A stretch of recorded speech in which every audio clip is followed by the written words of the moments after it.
अजमाइन अम्मा बाद आऊज़ु बिल्लाहि मिनश शैतानिर रजीम बिस्मिल्लाहिर रहमानिर रहीम अल हज्जु अशहुरुम मालूमात फमन फरद फीहिन्नल हज्ज वला रफथ वला फुसूक वला जिदाल फिल हज्ज वमा तफ़अलू मिन खैर यअलमुहुल्लाह व तज़व्वदू फ़इन्न खैरज़्ज़ादि तक़वा वत्तक़ून या उलिल अलबाब सदक़ल्लाहु मौलाना अज़ीम क़ाल क़ाल रसूलुल्लाह सल्लल्लाहु अलैहि वसल्लम मन लम युज़ह्हि फ़ला यक़रबन्न मुसल्लाना औ कमा क़ाल रसूलुल्लाह सल्लल्लाहु अलैहि वसल्लम सदक़ रसूलुहुन नबियुल करीम व नहनु अला ज़ालिका लमिनश शाहिदीन वश्शाकिरीन वल्हम्दुलिल्लाहि रब्बिल आलमीन। मेरे मोहतरम और बहुत ही मुकर्रम दोस्तों और बुज़ुर्गों और उलमाए किराम, और यहाँ उलमा में हमारे मौलाना अशरफ साहब दामत बरकातुहुम, कारी अनीस साहब दामत बरकातुहुम और हाफिज़ सिद्दीक़ साहब दामत बरकातुहुम और भी दीगर उलमाए किराम जो यहाँ मौजूद है। भाई ज़्यादा लंबी चौड़ी बात नहीं करना, मुझे हार्ट का प्रॉब्लम, तकरीबन 27वां रोज़ा मैं ज़ाम्बिया लुसाका में था, वहाँ यह हार्ट का प्रॉब्लम आया। उसके बाद मैं डॉक्टरों के पास से सफ़र करता करता आज यहाँ वलसाड पहुँचा हूँ। डॉक्टरों ने बहुत सख्त मना किया है कि ज़्यादा लंबा बयान नहीं करना, बहुत ज़्यादा ज़ोर से नहीं बोलना। खैर हम यहाँ जमा है, बहुत ज़रूरी बातें हमको करना है। अल्लाह हम सबको अमल की तौफीक अता फरमाए। मेरे प्यारो, जिन दिनों में हम गुज़र रहे हैं इसको कहते हैं ज़ुल्हिज्जा। ये महीने का नाम क्या है? नहीं, सब बोलेंगे, साथ में बोलो। महीने का नाम क्या है? ज़ुल्हिज्जा। और ज़ुल्हिज्जा ये जो दिन और रातें, खास करके पहली ज़ुल्हिज्जा से लेकर 9वीं ज़ुल्हिज्जा, यानी ये 9 दिन बहुत प्यारे हैं, बहुत प्यारे। बाकी फिर 10वीं ज़ुल्हिज्जा वो तो हमारी कुर्बानी का, 11वीं ज़ुल्हिज्जा वो भी कुर्बानी का, 12वीं ज़ुल्हिज्जा वो भी कुर्बानी का। और अगर आप एक और अंदाज़ा लगाओ तो 9वीं ज़ुल्हिज्जा को फजर की नमाज के बाद तक, तो मतलब पहली ज़िलहिज्जा तक इतना प्यारा दिन और इतनी प्यारी ये रात है कि बस अल्लाह हमको कदर करने की तौफीक अता फरमाए। मैं आपको एक हदीस पाक सुना रहा हूँ, सब सुनेंगे ना इंशाल्लाह। एक बार सुभान अल्लाह बोल दे, सुभान अल्लाह, जरा प्यार से सुभान अल्लाह बोल दे। बहुत प्यारी हदीस है। क्या हजरत अबू हुरैरा रज़ियल्लाहु ताला अन्हु फरमाते हैं कि जनाब नबी करीम सल्लल्लाहु अलैहि वसल्लम ने फरमाया, बयान करने वाले कौन? हजरत अबू हुरैरा फरमाते मैंने अपने कानों से सुना, जनाब नबी करीम सल्लल्लाहु अलैहि वसल्लम ने फरमाया कि मेरा उम्मती मर्द हो या औरत हो, अगर पहली ज़िलहिज्जा से लेकर 9वीं ज़िलहिज्जा तक रोजा रखे, पहली ज़िलहिज्जा से लेकर 9वीं यानी 9 दिन, 9वीं ज़िलहिज्जा तक रोजा रखे, हमारे नबी ने फरमाया हर रोजे पर 1 साल रोजा रखने का सवाब मिलेगा। यानी हर रोजे पर 1 साल रोजा रखने का सवाब मिलेगा। और हमारे नबी फरमाते हैं कि ये पहली ज़िलहिज्जा से लेकर ईद आने तक जितनी रातें आएगी, अगर कोई तहज्जुद में उठ जाएगा, हमारे नबी फरमाते वो सवाब मिलेगा जो शबे कदर में उठने का सवाब मिलता है। तो हर रोजा 1 साल के रोजे का सवाब है, और रात को तहज्जुद में उठना ये शबे कदर में जागने का सवाब है। और एक और बात मैं आपको बताऊं, बहुत प्यारी रिवायत है, इसके बयान करने वाले हजरत अबू कतादा। बोलो, बयान करने वाले कौन? हजरत अबू कतादा। और हम चलो ये पहली, दूसरी, तीसरी, चौथी, 5वीं, 6वीं, 7वीं, 8वीं, 9वीं, ये 9 दिन हमसे रोजा न रखा जाए कोई बात नहीं, रखा तो बहुत सवाब है, न रखा तो कोई गुनाह नहीं, लेकिन इरादा करो एक रोजा रखेंगे। और वो कौन सा मालूम? अरफे के दिन का रोजा, जो हमारे हिंदुस्तान में कब आएगा? आने वाला संडे। अरे बोलो, आने वाला संडे, यानी 9 ज़िलहिज्जा, अरफे का दिन, उसका रोजा। यानी सिर्फ एक रोजा रखो, यानी ईद के 1 दिन पहले, ईद के 1 दिन पहले जो अरफे का दिन है उस दिन रोजा रख लो। क्या फरमाया? हजरत अबू कतादा रज़ियल्लाहु ताला अन्हु फरमाते, जनाब नबी करीम सल्लल्लाहु अलैहि वसल्लम ने फरमाया, मेरी उम्मत का मर्द हो या औरत हो, हमारे नबी ने फरमाया हो सके अरफे के दिन का रोजा रख ले, अरफे के दिन का रोजा रख ले, अल्लाह 2 साल के गुनाहों को माफ कर देगा। एक अरफे का रोजा यानी आने वाला इतवार, एक रोजा। हमारे नबी ने फरमाया 2 साल के गुनाह माफ होंगे। साहबा किराम ने पूछा 2 साल के गुनाह माफ? फरमाया रोजा रखने से पहले 1 साल के गुनाह माफ, और रोजा रखने के बाद जो 1 साल आएगा उसके भी गुनाह माफ। यानी पास भी माफ और फ्यूचर भी माफ। प्रेजेंट में एक रोजा रखना है, पास का 1 साल के गुनाह माफ हो जाएंगे, आने वाले 1 साल के गुनाह माफ हो जाएंगे। तो मेरे प्यारो, ये रोजा कौन सा है? अरफे के दिन का रोजा। मतलब है कि ये दिन और ये रातें बहुत प्यारी है, गुनाहों के माफी के दिन है, गुनाहों की माफी की रातें हैं, शबे कद्र पाने वाली रातें हैं। मेरे प्यारो, आपको एक ताज्जुब की बात बताऊं, अल्लाह ने जब ये जुल्हिज्जा का जिक्र किया ना, तो अल्लाह ने कुरान में कसम खाई। बोलो, अल्लाह ने कुरान में। हालांकि हमारा दिल कहता है अल्लाह को कसम खाने की क्या जरूरत है? भाई कसम तो वो खावे कि जिसको ऐसा लगता हो कि मैं झूठ बोलता हूँगा। जैसा मैं कहूँ अल्लाह की कसम मैंने किसी का पैसा नहीं लिया, अल्लाह की कसम मैंने आज तक दारू नहीं पिया, अल्लाह की कसम मैंने आज तक जुआ नहीं खेला। ये कौन बोलेगा? जिसको लगता है कि सामने वाला मुझ पर डाउट करता है। अल्लाह तबारक व तआला की जात पर किसी को कोई डाउट नहीं, लेकिन फिर भी अल्लाह जब जुल्हिज्जा का जिक्र करते, पहली जुल्हिज्जा, दूसरी, तीसरी, चौथी, पांचवी, छठी, सातवीं, आठवीं, नौवीं, 10वीं, सारी रातों की अल्लाह आसमान पर कसम उठाते। अल्लाह ने फरमाया वल फजरी वल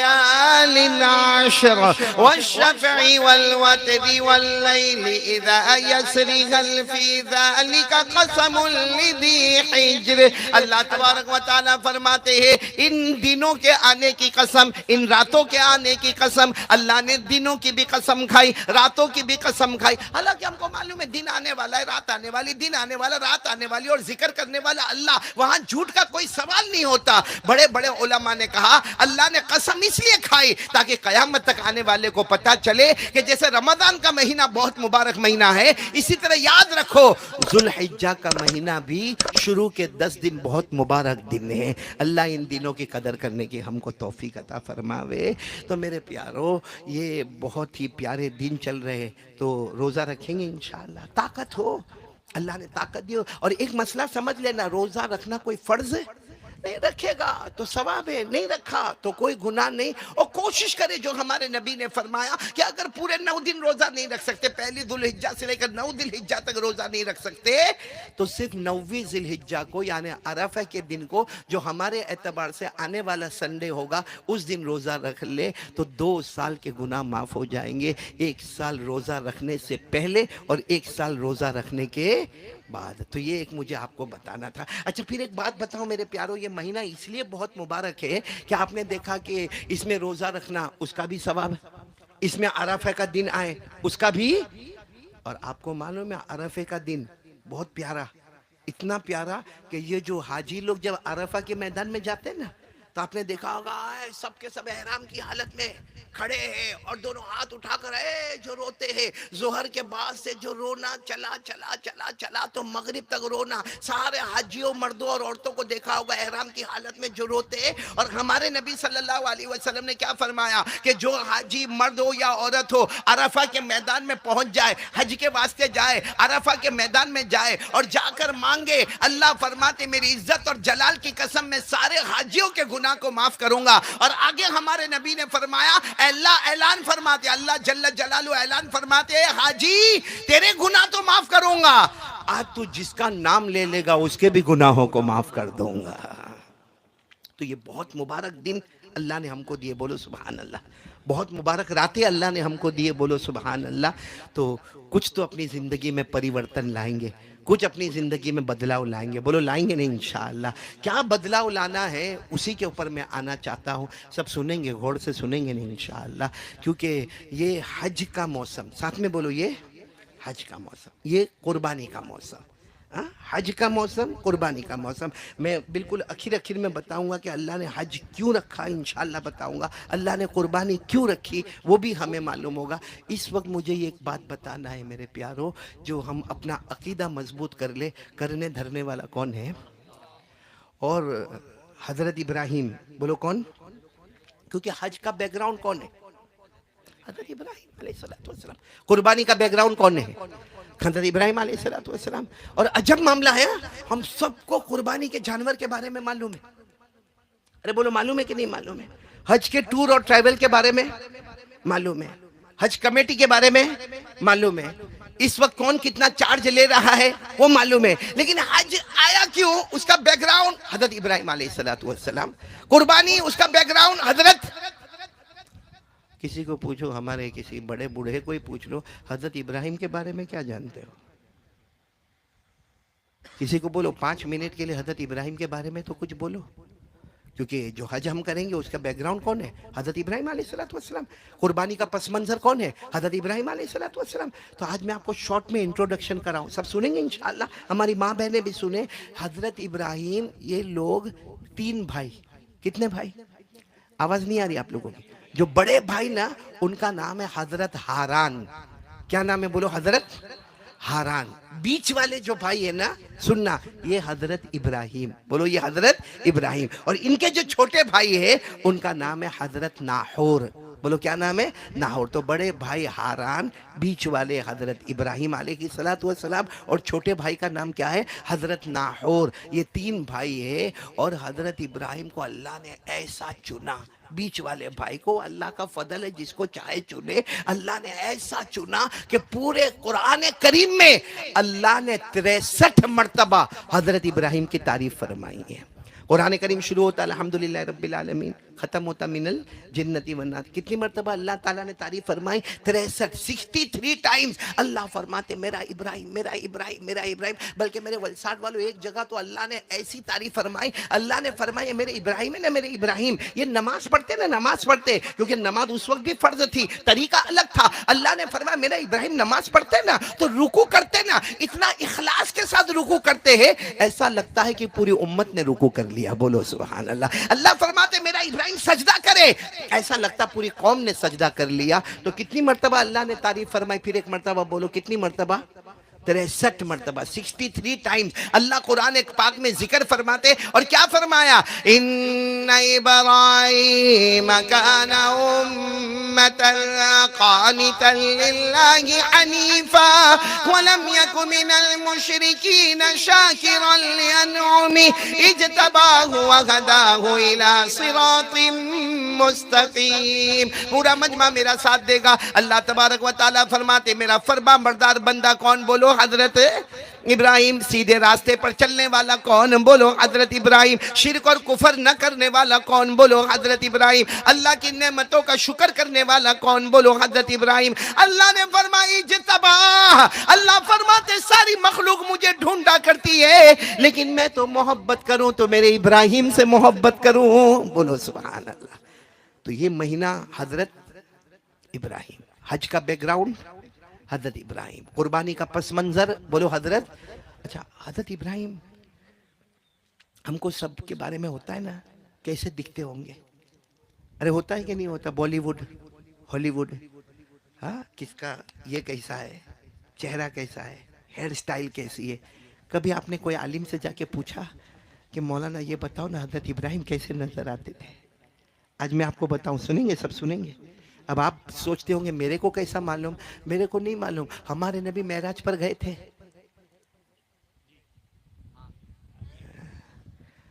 मेरे को हार्ट का प्रॉब्लम है, आपको तो नहीं है ना। मेरे को डॉक्टर ने जोर से बोलने मना किया, आपको तो नहीं बोला ना। बल्कि अल्लाह आपकी उम्र में बरकत अता फरमावे, अल्लाह तमाम बीमारों को शिफा अता फरमावे। जरा साथ में बोलोगे ना, हमारे नबी मेराज पर गए, यानी बोलो ना गए। और आपको मालूम है पहला आसमान, दूसरा आसमान, तीसरा आसमान, चौथा आसमान, पांचवा आसमान, छठा आसमान, सातवां आसमान। और हमारे नबी साहब ने हजरत जिब्राइल को कहा था कैसे जाएंगे, और सातों आसमानों पर कैसे जाएंगे। आज तक पहले आसमान पर नहीं गए, सातों आसमानों पर कैसे जाएंगे। तो अल्लाह ताला की तरफ से आवाज आई, मेरे मुस्तफा फिक्र मत करो, हर आसमान पर एक नबी आपका इंतजार कर रहा है। बोलो सुबह। मुझे इस वक्त वो नहीं बताना, ये बताना है कि हमारे नबी जब मेराज से वापस आए तो हमारे आका साहब सब मक्का वाले जमा हो गए, सारे मक्का वाले जमा हो गए। और हमारे नबी साहब ने फरमाया मैं सातों आसमानों में हर नबी की मुलाकात करके आया। और बताते बताते हमारे नबी ने फरमाया मालूम है मैं दूसरे आसमान पर गया, दूसरे आसमान पर पहुंचा, हजरत ईसा से मेरी मुलाकात हो गई। बोलो सुबह। तो मजमे में से किसी ने कहा आपने हजरत ईसा को आमने सामने देखा। हमारे नबी ने फरमाया अल्लाह की कसम आमने सामने देखा। तो कहा हजरत ईसा नजर कैसे आते थे। तो हमारे नबी ने फरमाया हजरत ईसा बहुत खूबसूरत, बोलो लंबे, बोलो कैसे, लंबे और दुबले, दुबले दुबले, लंबे लंबे, गोरे गोरे, बहुत खूबसूरत, और बाल घुंघरालू। और बाल कैसे थे, घुंघरालू। हमारे नबी ने फरमाया इतने खूबसूरत थे, ऐसा लगता था जैसे गुसल करके अभी निकले हो, इतना अच्छा पानी उनके सर पर टपक रहा था, और घुंघरालू बाल थे, और बिल्कुल घोरे थे, और लंबे थे, और दुबले थे। हमारे नबी ने फरमाया, फिर हमारे नबी ने फरमाया मैं तीसरे आसमान पर गया, चौथे आसमान पर गया, पांचवें आसमान पर गया, छठे आसमान पर गया। जब हमारे नबी सल्लल्लाहु अलैहि वसल्लम ने फरमाया मैं छठे आसमान पर गया, तो मेरी मुलाकात हजरत मूसा अलैहिस्सलातु वस्सलाम से हो गई। तो किसी ने कहा अल्लाह के नबी बताओ ना हजरत मूसा कैसे थे। हमारे नबी ने फरमाया हजरत मूसा भी लंबे थे, मगर हजरत ईसा बहुत दुबले थे। हजरत मूसा दुबले नहीं थे, बल्कि थोड़े से मोटे थे, लंबे थे और मोटे थे, और उनका रंग बिल्कुल घोरा नहीं था हमारी तरह, यानी बिल्कुल काले भी नहीं, बिल्कुल घोरे भी नहीं, दरमियानी रंग वाले को कहते हैं गंदुमी रंग, गंदुमी, जिसको ब्राउन कलर कहते हैं, लाइट ब्राउन, यानी बहुत काले भी नहीं थे, बहुत गोरे भी नहीं थे, लंबे थे, मोटे थे, गंदुमी रंग थे, और बाल उनके जो थे वो बिल्कुल सीधे, जैसे जुल्फे बाल होते हैं वैसे सीधे बाल उनके थे। जब हजरत मूसा अलैहिस्सलाम के बारे में कहा, फिर हमारे नबी ने फरमाया मैं सातवें आसमान पर पहुंचा। कौन से आसमान पर, तो मेरी मुलाकात हजरत इब्राहिम, ये हमारा ये महीना हजरत इब्राहिम अलैहिस्सलाम से मेरी मुलाकात हुई। तो मालूम है कितने सहाबा खड़े हो गए। आपने हजरत ईसा के बारे में बताया, हजरत मूसा अलैहिस्सलाम के बारे में बताया, अब ये तो बताओ कि हजरत इब्राहिम कैसे नजर आते थे। ये सवाल हमारे दिमाग में कभी आया? ये आया होगा खान कैसा दिखता है, ये आया होगा इंडिया पाकिस्तान का क्रिकेट में क्या हुआ था, ये कभी आया? इतना बड़ा जानवर हमने जमीन पर लिटा के ज़बह किया, जिसके बैकग्राउंड हजरत इब्राहिम, वो कैसे नजर आते थे, हमने कभी सोचा उसके बारे में? वो तो सहाबा किराम ने पूछा कि अल्लाह के रसूल जब सातवें आसमान पर आपकी मुलाकात हजरत इब्राहिम अलैहिस्सलाम से, ओ हो कह दो सुभान अल्लाह, कह दो सुभान अल्लाह कह दो, क्योंकि हमारे नबी ने हजरत ईसा अलैहिस्सलाम के बारे में बताया गोरे गोरे थे, हजरत मूसा अलैहिस्सलाम के बारे में बताया न काले थे न गोरे थे, गंदुमी रंग था। जब हजरत इब्राहिम के बारे में पूछा, हमारे आका ताजदार मदीना बोलो मुहम्मदुर रसूलुल्लाह सल्लल्लाहु अलैहि वसल्लम ने फरमाया, जब सहाबा ने पूछा कि सातवें आसमान पर आपकी मुलाकात हजरत इब्राहिम से हुई, हजरत इब्राहिम की शक्ल और शबाहत, आपकी मुबारक सूरत कैसी थी? हमारे नबी ने फरमाया अल्लाह की कसम, जिसने मोहम्मद को देखा उसने इब्राहिम को देखा, जिसने इब्राहिम को देखा उसने मोहम्मद को देखा। यानी हमारे नबी ने फरमाया मेरी शक्ल सूरत देख लो, वैसे ही हजरत इब्राहिम भी नजर आते थे। इसीलिए हदीस पाक में आता है, हमारे आका सल्लल्लाहु अलैहि वसल्लम ने फरमाया अंबिया तो बहुत आए, भाई हमारे नबी से पहले अंबिया बहुत आए, बहुत पैगंबर आए। कितने आए? एक रिवायत में 1,24,000, एक रिवायत में 2,24,000, लेकिन हमारे नबी सल्लल्लाहु अलैहि वसल्लम ने फरमाया इन तमाम पैगंबरों में सबसे उलुल आज़म और सबसे बड़े सूरज और सबसे बड़े चांद और सबसे बड़े सितारे की तरह चमकने वाले वो 5 हैं, जिनमें पहले हजरत नूह अलैहिस्सलातु वस्सलाम, नंबर 2 वो जिनका हम जिक्र कर रहे हैं हजरत इब्राहिम अलैहिस्सलातु वस्सलाम, नंबर 3 हजरत मूसा अलैहिस्सलातु वस्सलाम, नंबर 4 हजरत ईसा अलैहिस्सलातु वस्सलाम, और नंबर 5 हमारे नबी ने फरमाया मैं खुद मोहम्मद रसूलुल्लाह। मेरे प्यारो, ये है हजरत इब्राहिम अलैहिस्सलातु वस्सलाम। अब मुझे ये बताना है कि हज का मौसम है ना, तो एक बात हज पर बता दूं, एक बात कुर्बानी पे बता दूं, नतीजा बता दूं, फिर जाऊं। क्योंकि आप चाहे 10 बजे आओ, 10:15 बजे आओ, 11 बजे आओ, मेरे को डॉक्टर ने 1 ही घंटे की लिमिट दी है। अभी मैं चिखली में था, शायद यही लोग थे चिखली में, तो वहाँ मैंने थोड़ा लंबा बयान कर दिया, तो मेरे को मेरे साथियों ने बार बार पानी देवे और बतावे कि डॉक्टर ने मना किया, डॉक्टर ने मना किया। फिर उससे पहले बड़ौदा गया, वहाँ भी थोड़ा लंबा बयान हो गया, तो मैंने कहा भाई क्या करूँ, आदत से मजबूर हो जाता हूँ। बुलबुल को न कर तू पाबंद सुकूत तो खामोशी, बुलबुल को न कर तू पाबंद सुकूत तो खामोशी, जब चमन याद आएगा फरियाद लबों पे आएगी।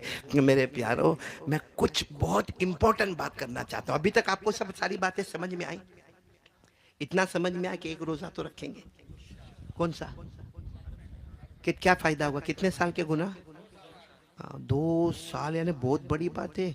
एक बिफोर और एक आफ्टर, हाँ, बहुत बड़ी बात है। एक दिन का रोज़ा और 2 साल के गुनाह माफ़ हो जावे, इससे बढ़कर। यानी ये तो नेकियों का सीज़न है। अल्लाह कहता है लूटता जा, लूटता जा, लूटता जा, लूटता जा। हमसे बड़ा बेवकूफ़ कोई नहीं होगा। और किसको मालूम है आइंदा ज़ुल्हिज्जा हमको मिले या न मिले, क्योंकि अटैक तो ऐसे धड़ा धड़ाते, कैंसर ऐसा धड़ा धड़ाता है कि कुछ समझ में नहीं आता कि अच्छा खासा चलता फिरता आदमी को अटैक आ गया, मर गया, कैंसर हो गया, मर गया। इसलिए मेरे प्यारों, ज़िंदगी का कोई भरोसा नहीं। ये आने वाला जो इतवार है, इंशाल्लाह मैं, आप, हमारी माँ बहनें इरादा करें, रोज़ा रखेंगे इंशाल्लाह। बोलो रखेंगे। और ये पूरा जो 10 दिन है, जिसकी कसम किसने खाई? अल्लाह ने कसम खाई। इसमें कोई गुनाह न करे मेरे प्यारो। नेकी बहुत ज़्यादा न कर सको तो न करो, लेकिन कोई गुनाह न करो, क्योंकि यहाँ गुनाह भी बहुत बड़ा हो जाता है। अल्लाह मेरी और आपकी हिफाजत फरमाए। चलो मैं अब बात पर आना चाहता हूँ। सबसे पहली बात कि हम बात को शुरू करें ना। अरे हाँ बोलो ना। तो आप सोचते होंगे अभी तक क्या किया? नहीं, अभी तो खाली मैंने माहौल बनाया। हाँ, ज़ुल्हिज्जा कैसा है, हज़रत इब्राहिम कैसे है, सब मिल गया ना आपको। अरे बोलो ना। बस दुआ करो कि अल्लाह हमारा बयान कबूल कर ले। कौन कौन दुआ करता, आमीन बोलता, बोलो करे। क्योंकि मैं कह रहा हूँ, काबा बनाने की शुरुआत किसने की? हज़रत इब्राहिम और हज़रत इस्माइल। हाँ, अब मेरे को बताओ, इन दोनों के अंदर कोई कमी थी, कोई लचक थी? नहीं बोलो ना, कोई लचक थी? हज़रत इब्राहिम अलैहिस्सलाम का जब जिक्र आता है तो अल्लाह फरमाते मेरा इब्राहिम इतना प्यारा है, मैंने तो इब्राहिम को अपना दोस्त बना लिया। अरे बोलो, मैंने तो इब्राहिम को अपना क्या फरमाया? वत्तखज़ल्लाहु इब्राहीम खलीला। अल्लाह तबारक व तआला फरमाते इब्राहिम ने नहीं, अल्लाह फरमाते मैंने खुद मेरे बंदे, मेरे नबी इब्राहिम को अपना, बोलो, दो। तो जो अल्लाह का दोस्त होवे वो कैसा पहाड़ के जैसा ईमान रखता होगा। बोलो रखता होगा कि नहीं रखता होगा?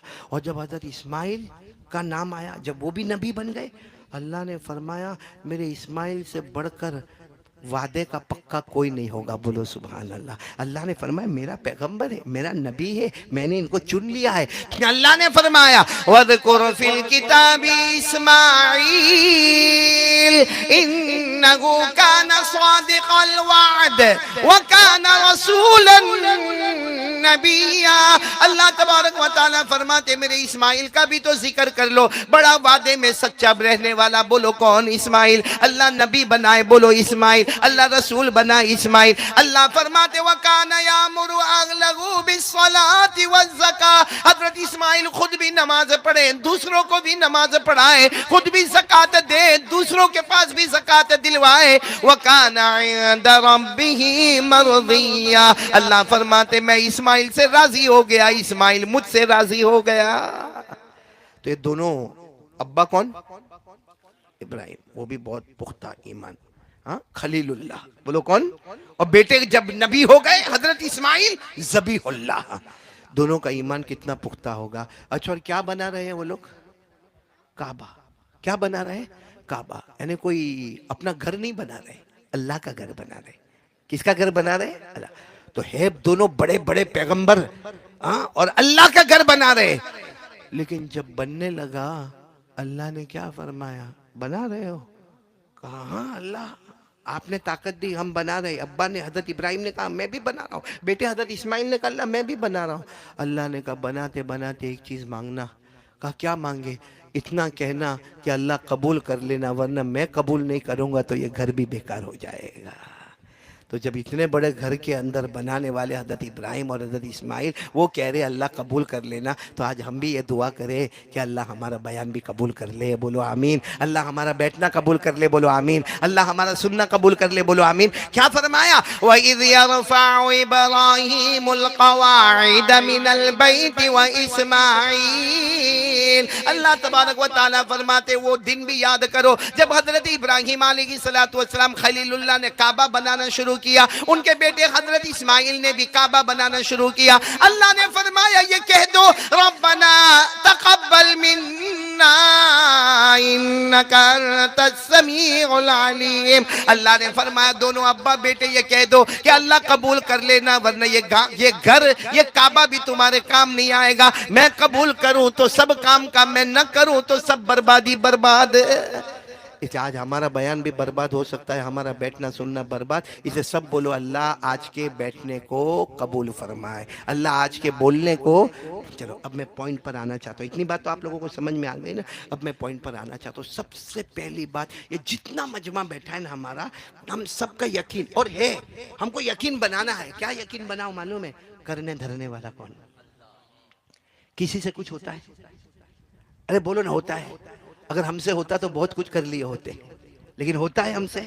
ये मेरे को हार्ट का झटका लगा, अगर मेरे पास ताकत होती तो मैं अटैक को आने देता अपने पास। कितने लोगों गुटखा उटका खाते कैंसर हो जाता है, आने देते कैंसर को अपने पास? अल्लाह फरमाता मेरा बंदा तेरे से बड़ा कमजोर कोई नहीं, मेरे से बड़ा ताकत वाला कोई नहीं। आज तक जो हुआ करने वाला कौन? जो हो रहा है करने वाला कौन? और कल क्या होगा हमको किसी को नहीं मालूम। क्या क्या होता है? हाँ अभी इस वक्त तो ऐसा दुनिया में परिवर्तन एक एक चीज का होता है। कहीं आग लग रही है, कहीं कुर्सी का मामला, कहीं ये मामला, कभी वो मामला। साफ समझ में आता कि इंसान के बस में कुछ नहीं है। वो जब तक आबाद रखे आबाद है, वो बर्बाद करे तो बर्बाद है। पूरा मजमा बोले करने धरने वाला कौन? अल्लाह। मेरे दोस्तों ये हज का मौसम है ना, आपको बहुत समझ में आएगा और यहाँ बहुत ज्यादा जरूरी है कि इस बात को अपने दिमाग में बिठाओ। आपने अल्लाह के वली का नाम सुना? अल्लाह के वलियों को मानते हो? मैं निकाह कबूल कराने बैठा हूँ, है करके बैठे हो। अल्लाह के वलियों को मानते हो तो हाँ बोलो। अभी भी आवाज़ नहीं आ रही? अभी भी आवाज़ नहीं आ रही?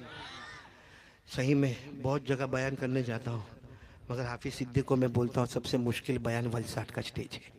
लेकिन कुदरत का करिश्मा ये है कि मैंने अपने बयान की शुरुआत भी वलसाड से ही की।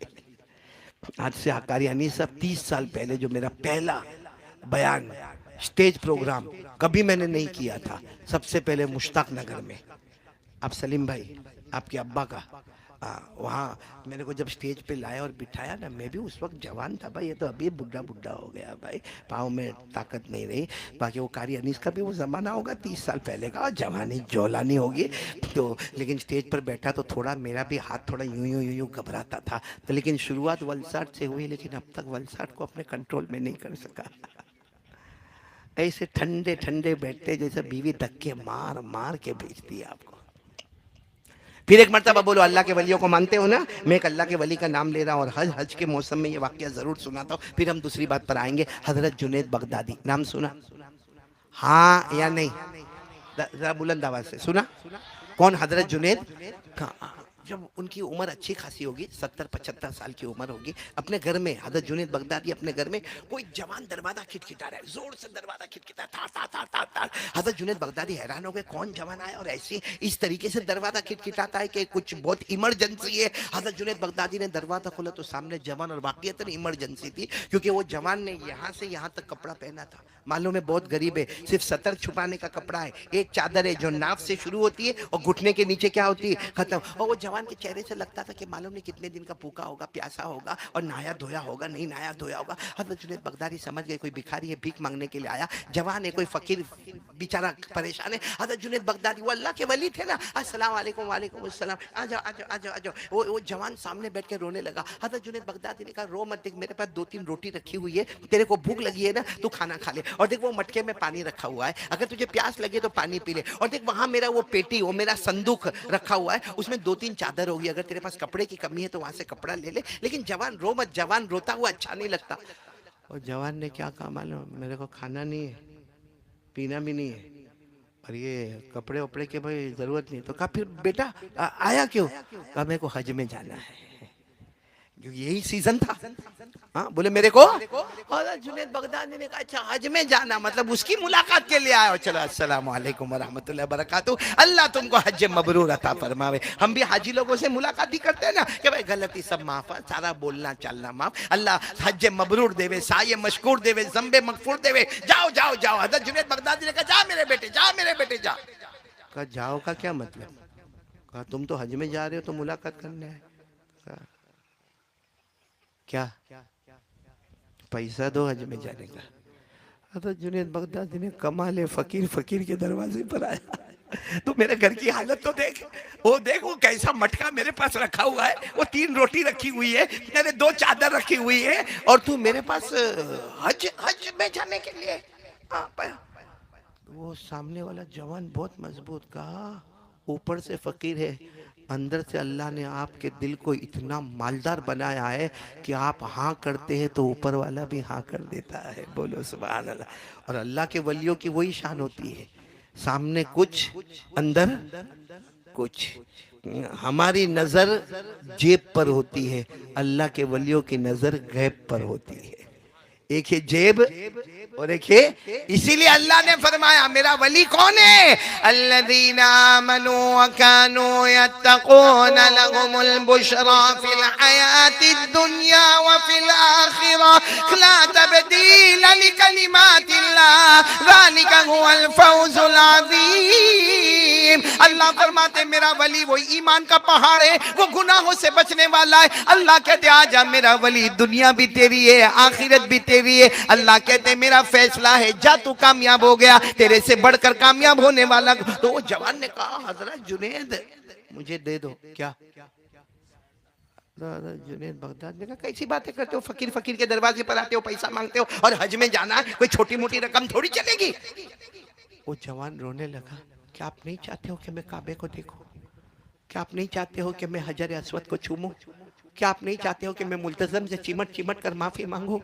क्या आप नहीं चाहते कि मैं मीना मुजदलिफ आरफा के मैदान में जाऊं? और फिर जवान ने जोर से कहा, पीर हजरत जुनेद बगदादी, क्या आप नहीं चाहते कि मैं मदीना में मेरे नबी के रोजे मुबारका पे जाके सलात व सलाम पढ़ो? क्या आप नहीं चाहते? बस इतना कहना था कि हजरत जुनेद बगदादी भी जोश में आए, अपने जुब्बे में यूं हाथ डाला और एक चांदी का सिक्का निकाला। कितना? साथ में बोलो कितना? और बहुत पुराना जंग लगा हुआ। जा जा हज को चला जा, जा।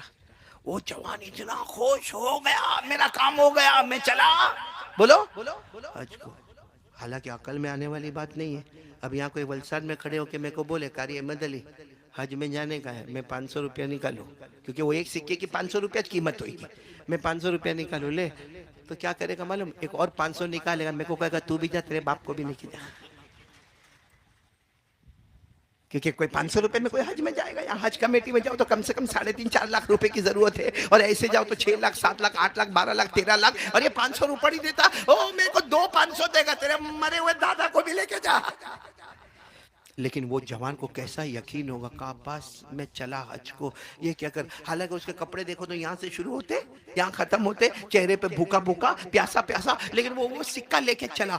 और अल्लाह का करना भी कैसा करना मेरे दोस्तों, कहते ना कलंदर हरचे गोयत दीदा गोयत, जब कोई वली आता है ना तो डंके की चोट पे काम करता है। हजरत जुनेद बगदादी वलियों के वली थे, डंके की चोट पे काम किया। क्या हुआ मालूम है? वो जवान वो कितने पैसे लेके जा रहा है, एक सिक्का लेके, कभी ये गली में कभी वो गली में।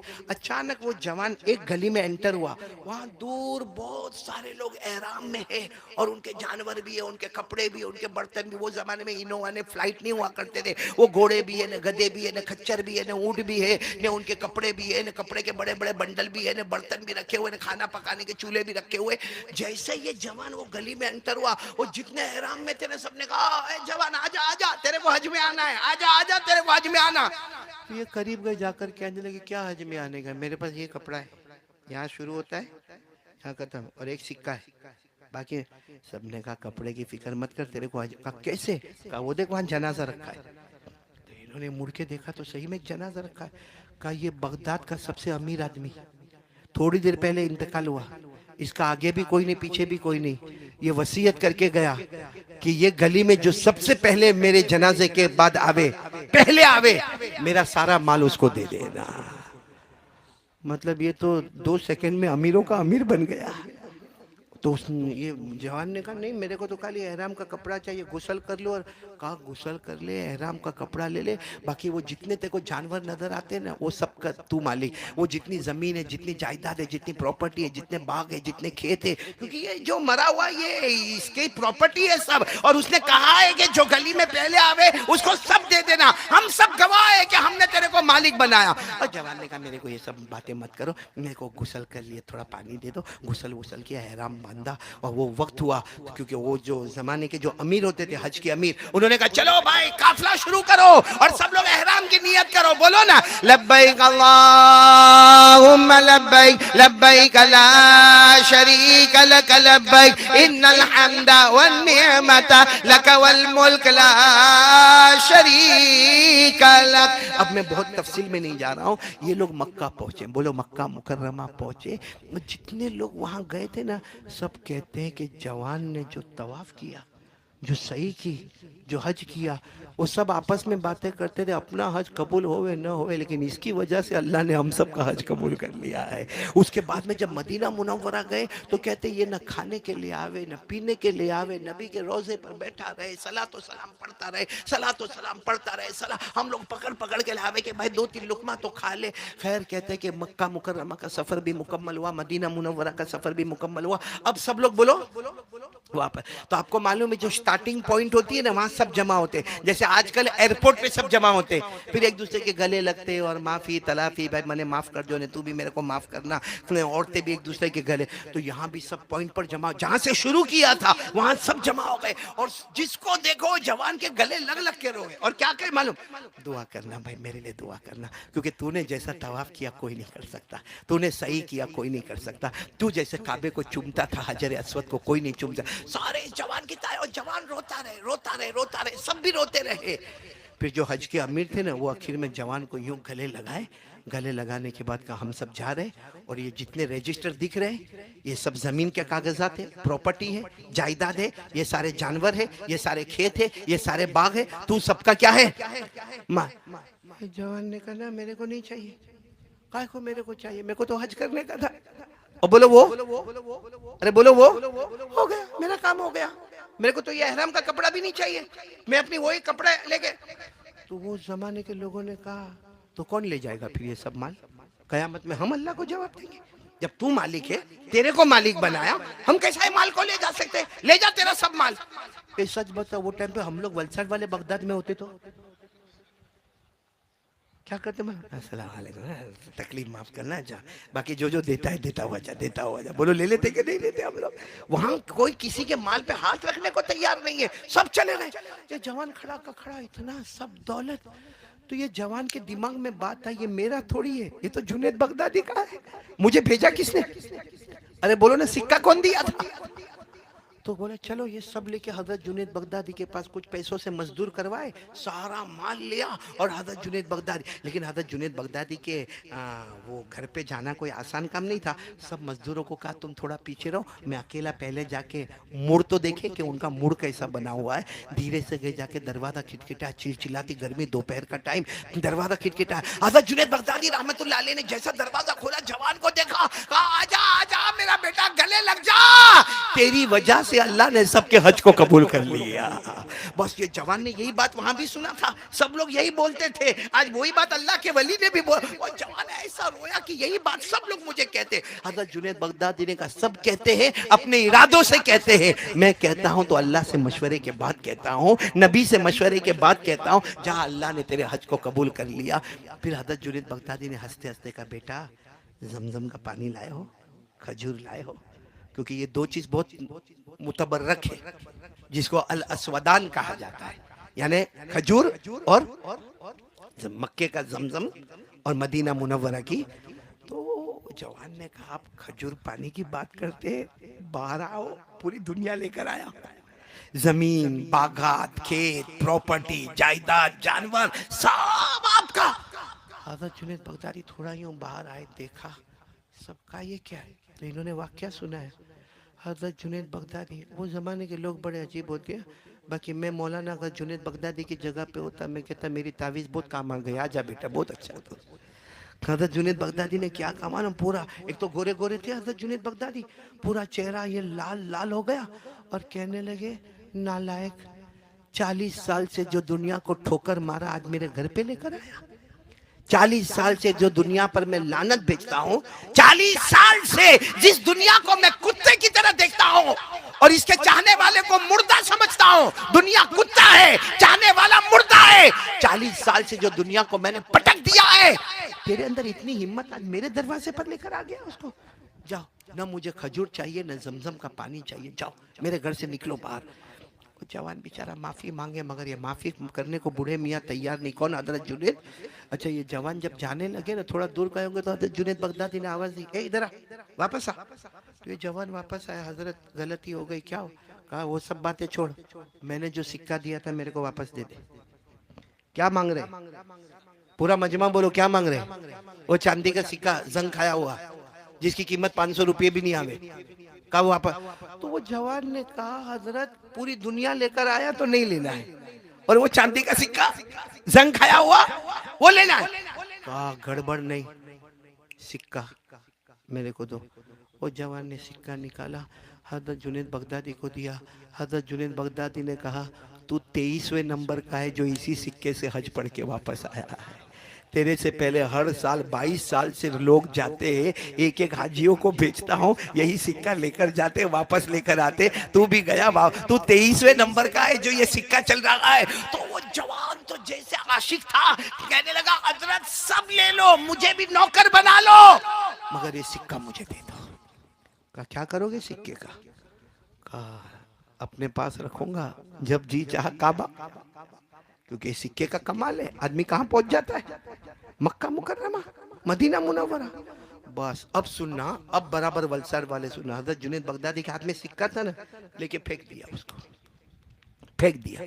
जिस सिक्के से कितने हाजियों को तैयार किया था, वो सिक्के को फेंक दिया, फेंक दिया। इतना जोर से फेंका कि अब कहाँ मिलेगा, क्योंकि वो ऐसा कुछ आबादी थोड़ी थी, कहीं जंगल में जाके गिरा सिक्का।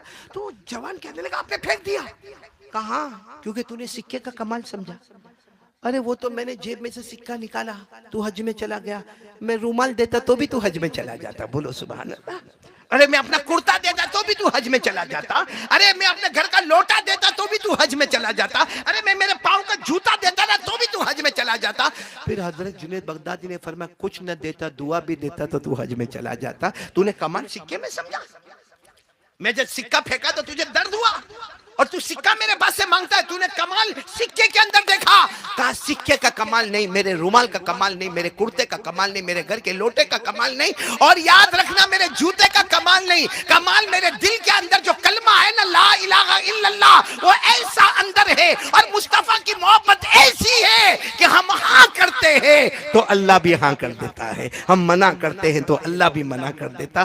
कमाल ईमान का है, सिक्के का। आज वो ईमान हमारा कहाँ है मेरे दोस्तों? कहाँ है वो हमारा ईमान? क्यों हमारा कोई काम नहीं होता? क्यों हम घर में बीवी, बच्चे, अड़ोस पड़ोस, फैमिली, सोसाइटी, कम्युनिटी, हर जगह हम परेशान क्यों है मेरे प्यारों? क्योंकि हमारा ईमान बहुत कमजोर हो गया मेरे दोस्तों। शर्म के साथ कहना पड़ता है, रात को 2-2 बजे तक हम मोबाइल पर रहते हैं, आईपीएल में रहते हैं। मेरे दोस्तों, अभी जो मैच चलती है उसकी फिक्र में रहते हैं। क्या मिला हमको, क्या मिला? वो इंडिया और पाकिस्तान का मैच था, सन्नाटा छाया हुआ था। क्यों, क्या मिला तेरे को? क्या? कुछ नहीं मेरे प्यारों। वो मोबाइल पे नंगागिरी करने का, नंगी औरतों को देखने का, रात को 2-2 बजे तक वो नाचती है उसको देखने का। थोड़ी देर के लिए ये ख्याल नहीं आता कि आज ये औरत नाचती है, अगर इसकी जगह मेरी बेटी नाचती होती, तो मेरी बीवी नाचती होती, मेरी बहन नाचती होती, मेरी माँ नाचती होती, क्या करता? और हदीस में है, जैसी करनी वैसी भरनी। मेरे वलसाड वालों, हाथ जोड़ के भीख मांगता हूँ, इतने मुकद्दस दिन आए हैं और हमें मालूम है करने धरने वाला कौन है? अल्लाह। और इतने नालायक कि हम लोग, कारी अनीस साहब, हमसे बड़ा ढोंगी कोई नहीं। और मैं दूसरे को काय को बोलूं, अपने आप को बोलता हूँ। अभी कोई हमको अगर पकड़ के बोले ना, पैदा करने वाला कौन? बोलो बोलो बोलो बोलो बोलो। अल्लाह। खिलाने वाला कौन? पिलाने वाला कौन? अल्लाह। हम सबको यहाँ घर देने वाला कौन? अल्लाह। आसमान और जमीन का बनाने वाला कौन? अल्लाह। तो जब रात को मोबाइल पे नंगी औरत को देखता तो अल्लाह कहाँ जाता? जब फजर की नमाज छोड़ता अल्लाह कहाँ जाता? जब दुकान पे जाके झूठ बोलता है, कस्टमर को धोखा देता है, किसी का कर्जा लेता है और खा जाता है, किसी बहन को विरासत का माल नहीं देता है। ऐन अल्लाह, कहां है अल्लाह? इसका मतलब ढोंगी है कि खिलाने वाले अल्लाह, पिलाने वाला अल्लाह, मैं डरता तो अल्लाह से, मेरे को बुलवाता अल्लाह, मेरे को सुनवाता अल्लाह, मेरे को आंखें देता अल्लाह, तो वही आंखें से जब गुनाह करता है तो अल्लाह कहां है? ये कैसा ईमान है? मेरे प्यारों, मैं पॉइंट पर आना चाहता हूं। आ जाऊं मैं, आ जाऊं, आ जाओ। आज कौन कौन तैयार ये पॉइंट पे अमल करेंगे? देखो, एक बात मैं पहले बता दूं आपको, हज करेंगे? बोलो करेंगे इंशाल्लाह। महंगा है ना? हाँ बोलो ना, महंगा है तो महंगा है, लेकिन मैं एक मसला बता दूं आपको, गरीब के ऊपर हज फर्ज ही नहीं है। अरे बोलो ना, गरीब के ऊपर हज फर्ज ही नहीं। जो हकीकत में गरीब है, पूरी जिंदगी गरीब रहे, उसके ऊपर हज फर्ज होगा? आवाज नहीं आ रही? होगा। हाँ, लेकिन कयामत में अल्लाह उसको हाजियों में खड़ा रखेगा और अल्लाह कहेगा, ए हाजी इधर आ। तो अल्लाह को कहेगा, अल्लाह अल्लाह मैं हाजी नहीं अल्लाह, वो तो मालूम नहीं फरिश्तों ने भूल में खड़ा कर दिया, मैं हाजी नहीं अल्लाह, मैंने हज बोलो किया ही नहीं, मैं गरीब था। अल्लाह कहेंगे किया नहीं, मगर हर साल तमन्ना को तो करता था ना, तेरी हर तमन्ना पर मैं एक हज लिखता चला गया। बोलो सुभान अल्लाह। बाकी गरीब के ऊपर हज फर्ज है नहीं है। सुनना, बराबर सुनना, गरीब के ऊपर हज फर्ज है। अल्लाह ने फरमाया, वलिल्लाहि अलन्नासि हिज्जुल बैति मन इस्तता इलैहि सबीला। अल्लाह तबारक व तआला फरमाते, जो गरीब होगा, जिसके पास जादो राहिला नहीं होगा, जादो राहिला का मतलब आने जाने का खर्च, वहां के खाने का खर्च, वहां के रहने का खर्च, अगर जिसके पास नहीं होगा, अल्लाह फरमाते जिंदगी भर नहीं होगा तेरे ऊपर, जिंदगी भर हज फर्ज नहीं होगा। सिर्फ हज फर्ज होगा तो अमीरों पर, मालदारों पर, और वो भी जिंदगी में कितनी मर्तबा? काबा एक तो हज भी, बोलो ना, काबा एक तो हज भी, और जिंदगी में कितनी मर्तबा? एक मर्तबा।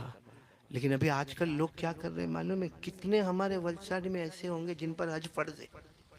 ठीक है, हम माने 4 लाख का हो गया, हम माने 8 लाख का हो गया, या चलो हो सकता है अल्लाह न करे आइंदा साल 12 लाख का हो जाए, लेकिन कितने ऐसे जो अगर अपना बैंक बैलेंस, अपना कारोबार, अपनी औरत, अपना जेवरात सबका सर्वे करे तो उसके पास उतने पैसे हैं, लेकिन क्यों हज नहीं करता? नहीं, आवता वर्ष, नेक्स्ट ईयर, फिर दूसरे साल पूछो, भाई हाजी, हाजी साहब, हम तो हाजी साहब सबको ही बोलते हैं, ये साल तो इरादा है ना? नहीं, वो क्या है तेरे को मालूम नहीं, वो मेरी लड़की की शादी का मामला है। चलो, तो उसके बाद वाला साल है दूसरा। नहीं नहीं, वो क्या, अभी घर बनाया हूं ना, और अभी दुकान का भी काम चल रहा है। आए मेरे दोस्तों, हज बहुत पहले फर्ज हो गया है हम पर, और अभी भी हमारे पास इतना पैसा है, बोलो, जिससे हज आदमी नहीं किया, नहीं किया, नहीं किया, नहीं किया और मर गया। बोलो क्या हो गया? आवाज से बोलो क्या हो गया? क्योंकि मौत तो आनी आनी है, मर गया। अब क्या होगा भाई? मर गया तो क्या करेंगे भाई? मौलाना अशरफ साहब या यहाँ के इमाम साहब को बोलेंगे, और भी सब सारा वलसाट जमा हो जाता है, कुर्सियां लग जाती है, और उसके बाद वो मैयत को लाया जाता है, और मैयत को गुसल भी दिया जाता है, और उसको कफन भी पहनाया जाता है, और उसके जनाजे की नमाज भी पढ़ी जाती है, और दफन भी किया जाता है, और ऐलान भी होता है, बाद में मेहमान खाईने जाजो। होता है, सब होता? बोलो हाँ, बोलो होता है कि नहीं होता? अब मैं आज आपको एक सवाल पूछने जा रहा हूँ, अगर वलसाड में किसी के ऊपर हज फर्ज है और उसने हज बोलो नहीं किया और मर गया, हम तो वही मामला करेंगे, हमारे अंदर कोई हिम्मत नहीं।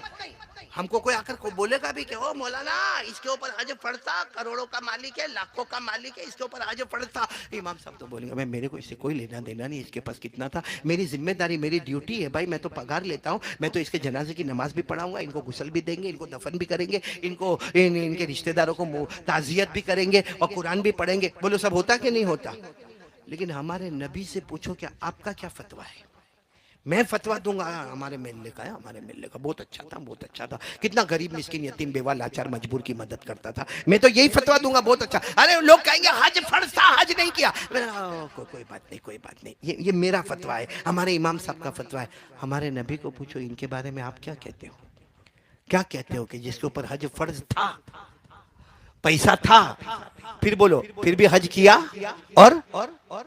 और मर गया। हमारे नबी को पूछिए, उलमा बैठे हैं, हमारे आका सल्लल्लाहु अलैहि वसल्लम के सामने जब ये जिक्र आया कि मेरा उम्मती जिस पर हज फर्ज हो, मर्द हो या औरत हो, हज न करे और मौत आ जाए, आइंदा साल आइंदा साल आइंदा साल आइंदा साल और मौत आ जाए, हमारे नबी फरमाते बेशक उसका जनाजा रखा है। हमारे नबी कहते दे दो, जिसको गुस्ल देना है दे दो, जिसको कफन पहनाना है पहना दो, दफन करना है दफन कर दो। हमारे नबी फरमाते ला उबाली यमूतु यहूदी या नसरानिया। हमारे नबी फरमाते अल्लाह की कसम मुझे परवाह नहीं, ये यहूदी होकर मरा है या ईसाई होकर मरा है, बाकी ईमान की मौत ये नहीं मरा है, कलमे वाली मौत ये नहीं मरा है, यहूदी मरा है या ईसाई मरा है।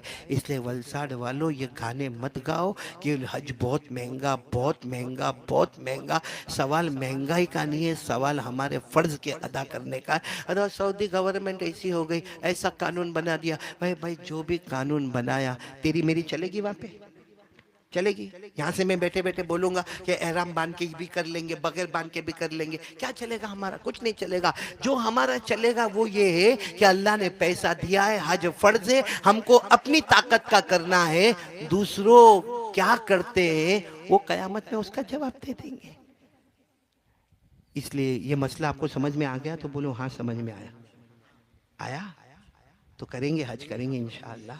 अच्छा, अब मैं आपको पूछना चाह रहा हूँ, हम लोग हज कितने तो यहाँ हाजी लोग होंगे माशाअल्लाह, अल्लाह सबको हज मबरूर अता फरमावे। अल्लाह हज क्यों करवाता है?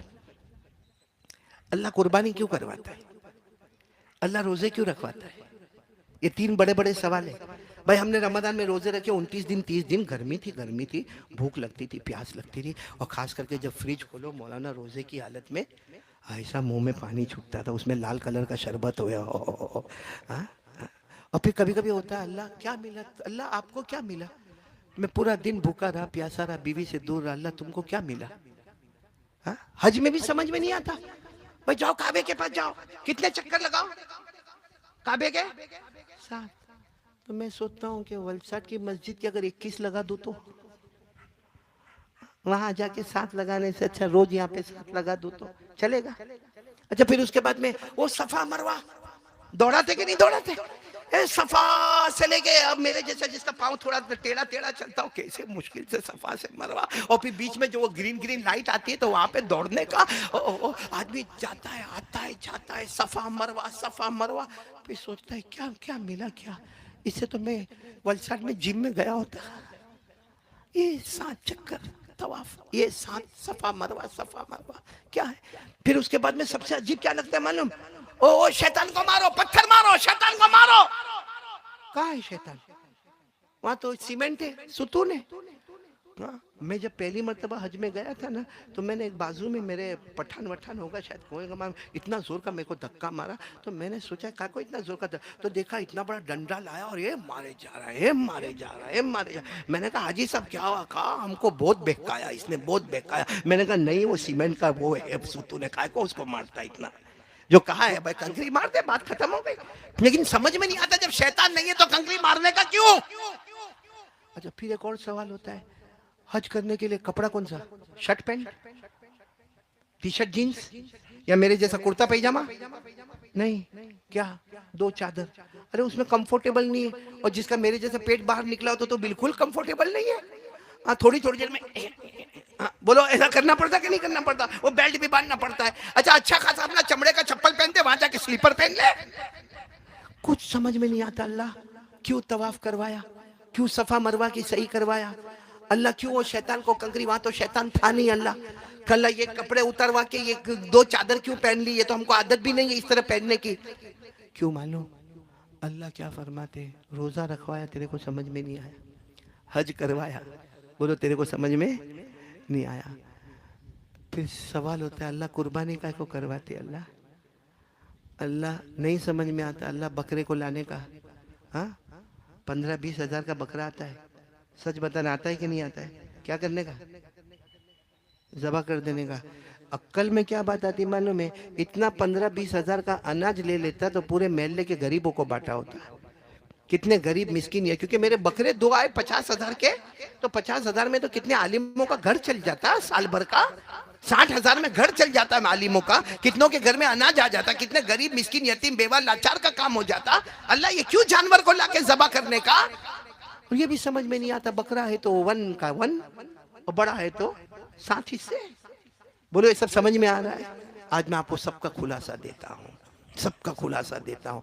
अल्लाह फरमाते रोज़ा रखवाया, मेरा बंदा समझ में नहीं आया, लेकिन इसलिए रखवाया कि रोज़ा रखेगा तो तकवा आएगा, और तकवा आएगा तो तू मेरा बन जाएगा। बोलो सुभान अल्लाह। अल्लाह ने क्या फरमाया? या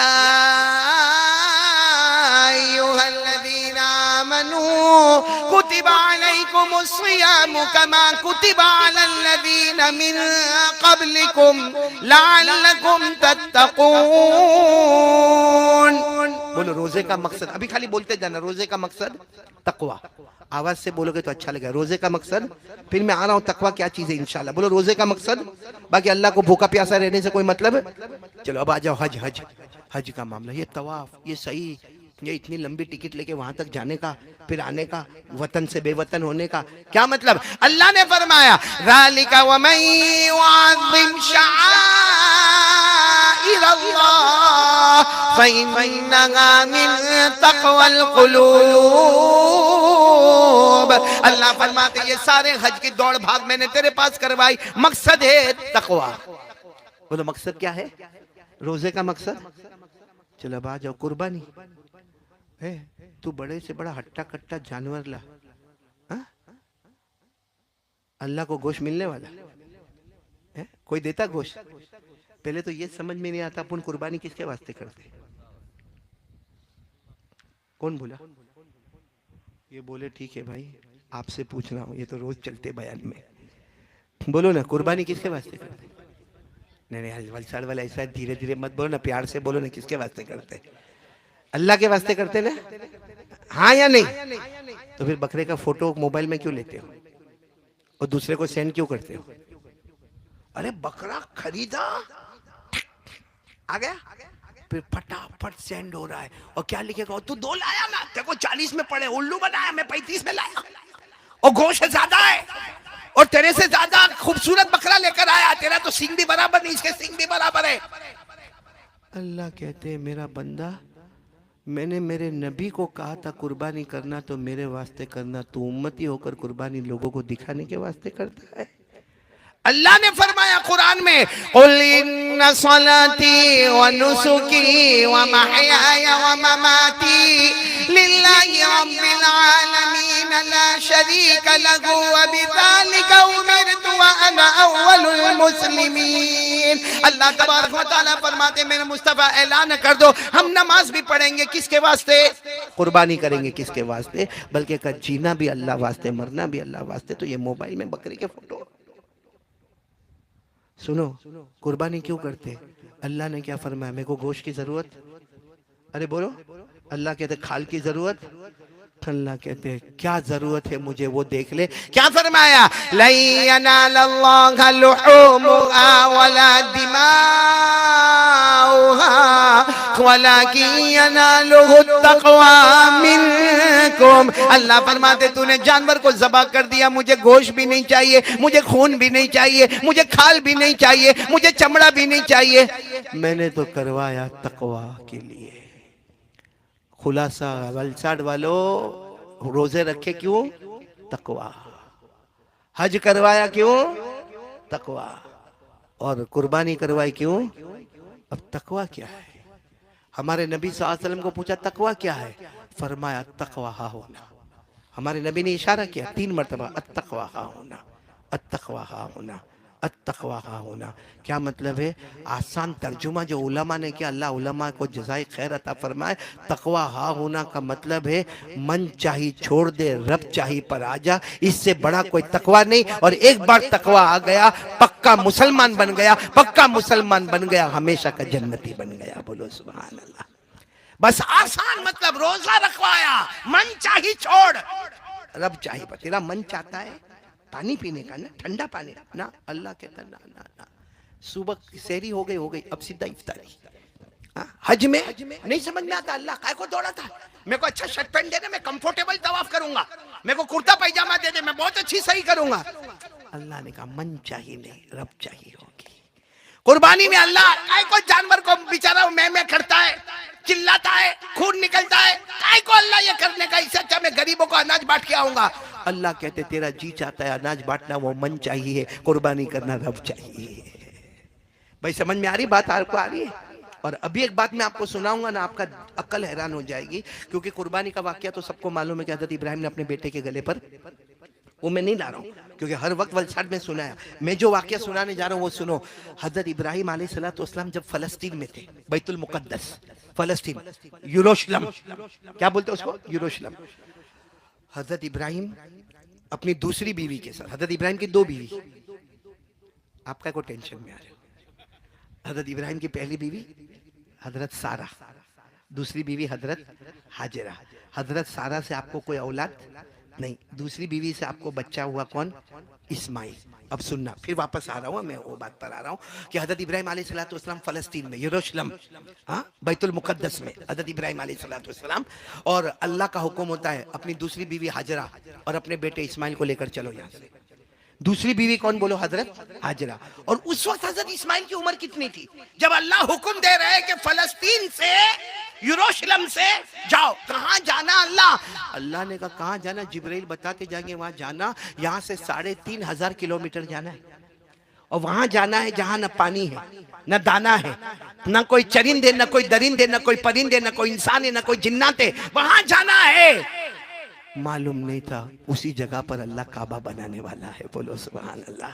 लेकिन उस वक्त कुछ नहीं था, अल्लाह ने कहा वहां जाना है, अपनी बीवी को ले लो, हाजरा को ले लो, और साथ में किसको ले लो, बेटे की उम्र कितनी है मालूम है? उस वक्त हजरत इस्माइल की उम्र एक कॉल में 8 महीना, एक कॉल में 9 महीना, और ज्यादा से ज्यादा 1 साल। 1 साल से बड़ी उम्र नहीं थी हजरत इस्माइल की। तो 1 साल का बच्चा कैसा होता है, नन्ना मुन्ना बच्चा होता है ना। और फिर हजरत इस्माइल जो आगे चल के नबी बनने वाला, कैसे खूबसूरत बच्चा होगा। हजरत हाजिरा बीवी थी, वो भी हजरत इब्राहिम अलैहिस्सलाम, और हजरत इब्राहिम कितने खूबसूरत थे। हुजूर ने फरमाया मुझे देख ले, इब्राहिम को देखा, इब्राहिम को देखा, मुझे देखा, तो बीवी भी खूबसूरत होगी। अल्लाह तबारक व तआला फरमाते फलस्तीन, यरूशलेम लो, अपनी बीवी हाजरा को लो और अपने 1 साल के बेटे इस्माइल को लो, जाओ। कहां जाना? अल्लाह ने कहा ऐसी जगह जाना है जहां न इंसान है, न जिन्नात है, न चरिंदा दरिंदा, न परिंदा, न खाने की कोई चीज, न पीने की कोई चीज है।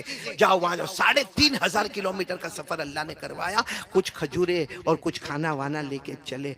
मालूम है जब 3,500 किलोमीटर का सफर हुआ, आज जो जगह पे काबा है ना, वहां जब करीब में पहुंचे, कौन, हजरत इब्राहिम, साथ में कौन, हजरत हाजिर, और साथ में कौन, 1 साल का। अल्लाह क्या फरमाता है, बीवी बच्चों को छोड़ो, वापस फलस्तीन जाओ। उस जमाने में कोई एरोप्लेन था कि फटाक करके प्लेन में बैठ के चले जावे? अल्लाह ने फरमाया छोड़ दो। तो हजरत इब्राहिम अलैहिस्सलाम ने कहा यहाँ तो कुछ भी नहीं है। अल्लाह ने फरमाया मन चाहिए नहीं, रब चाहिए।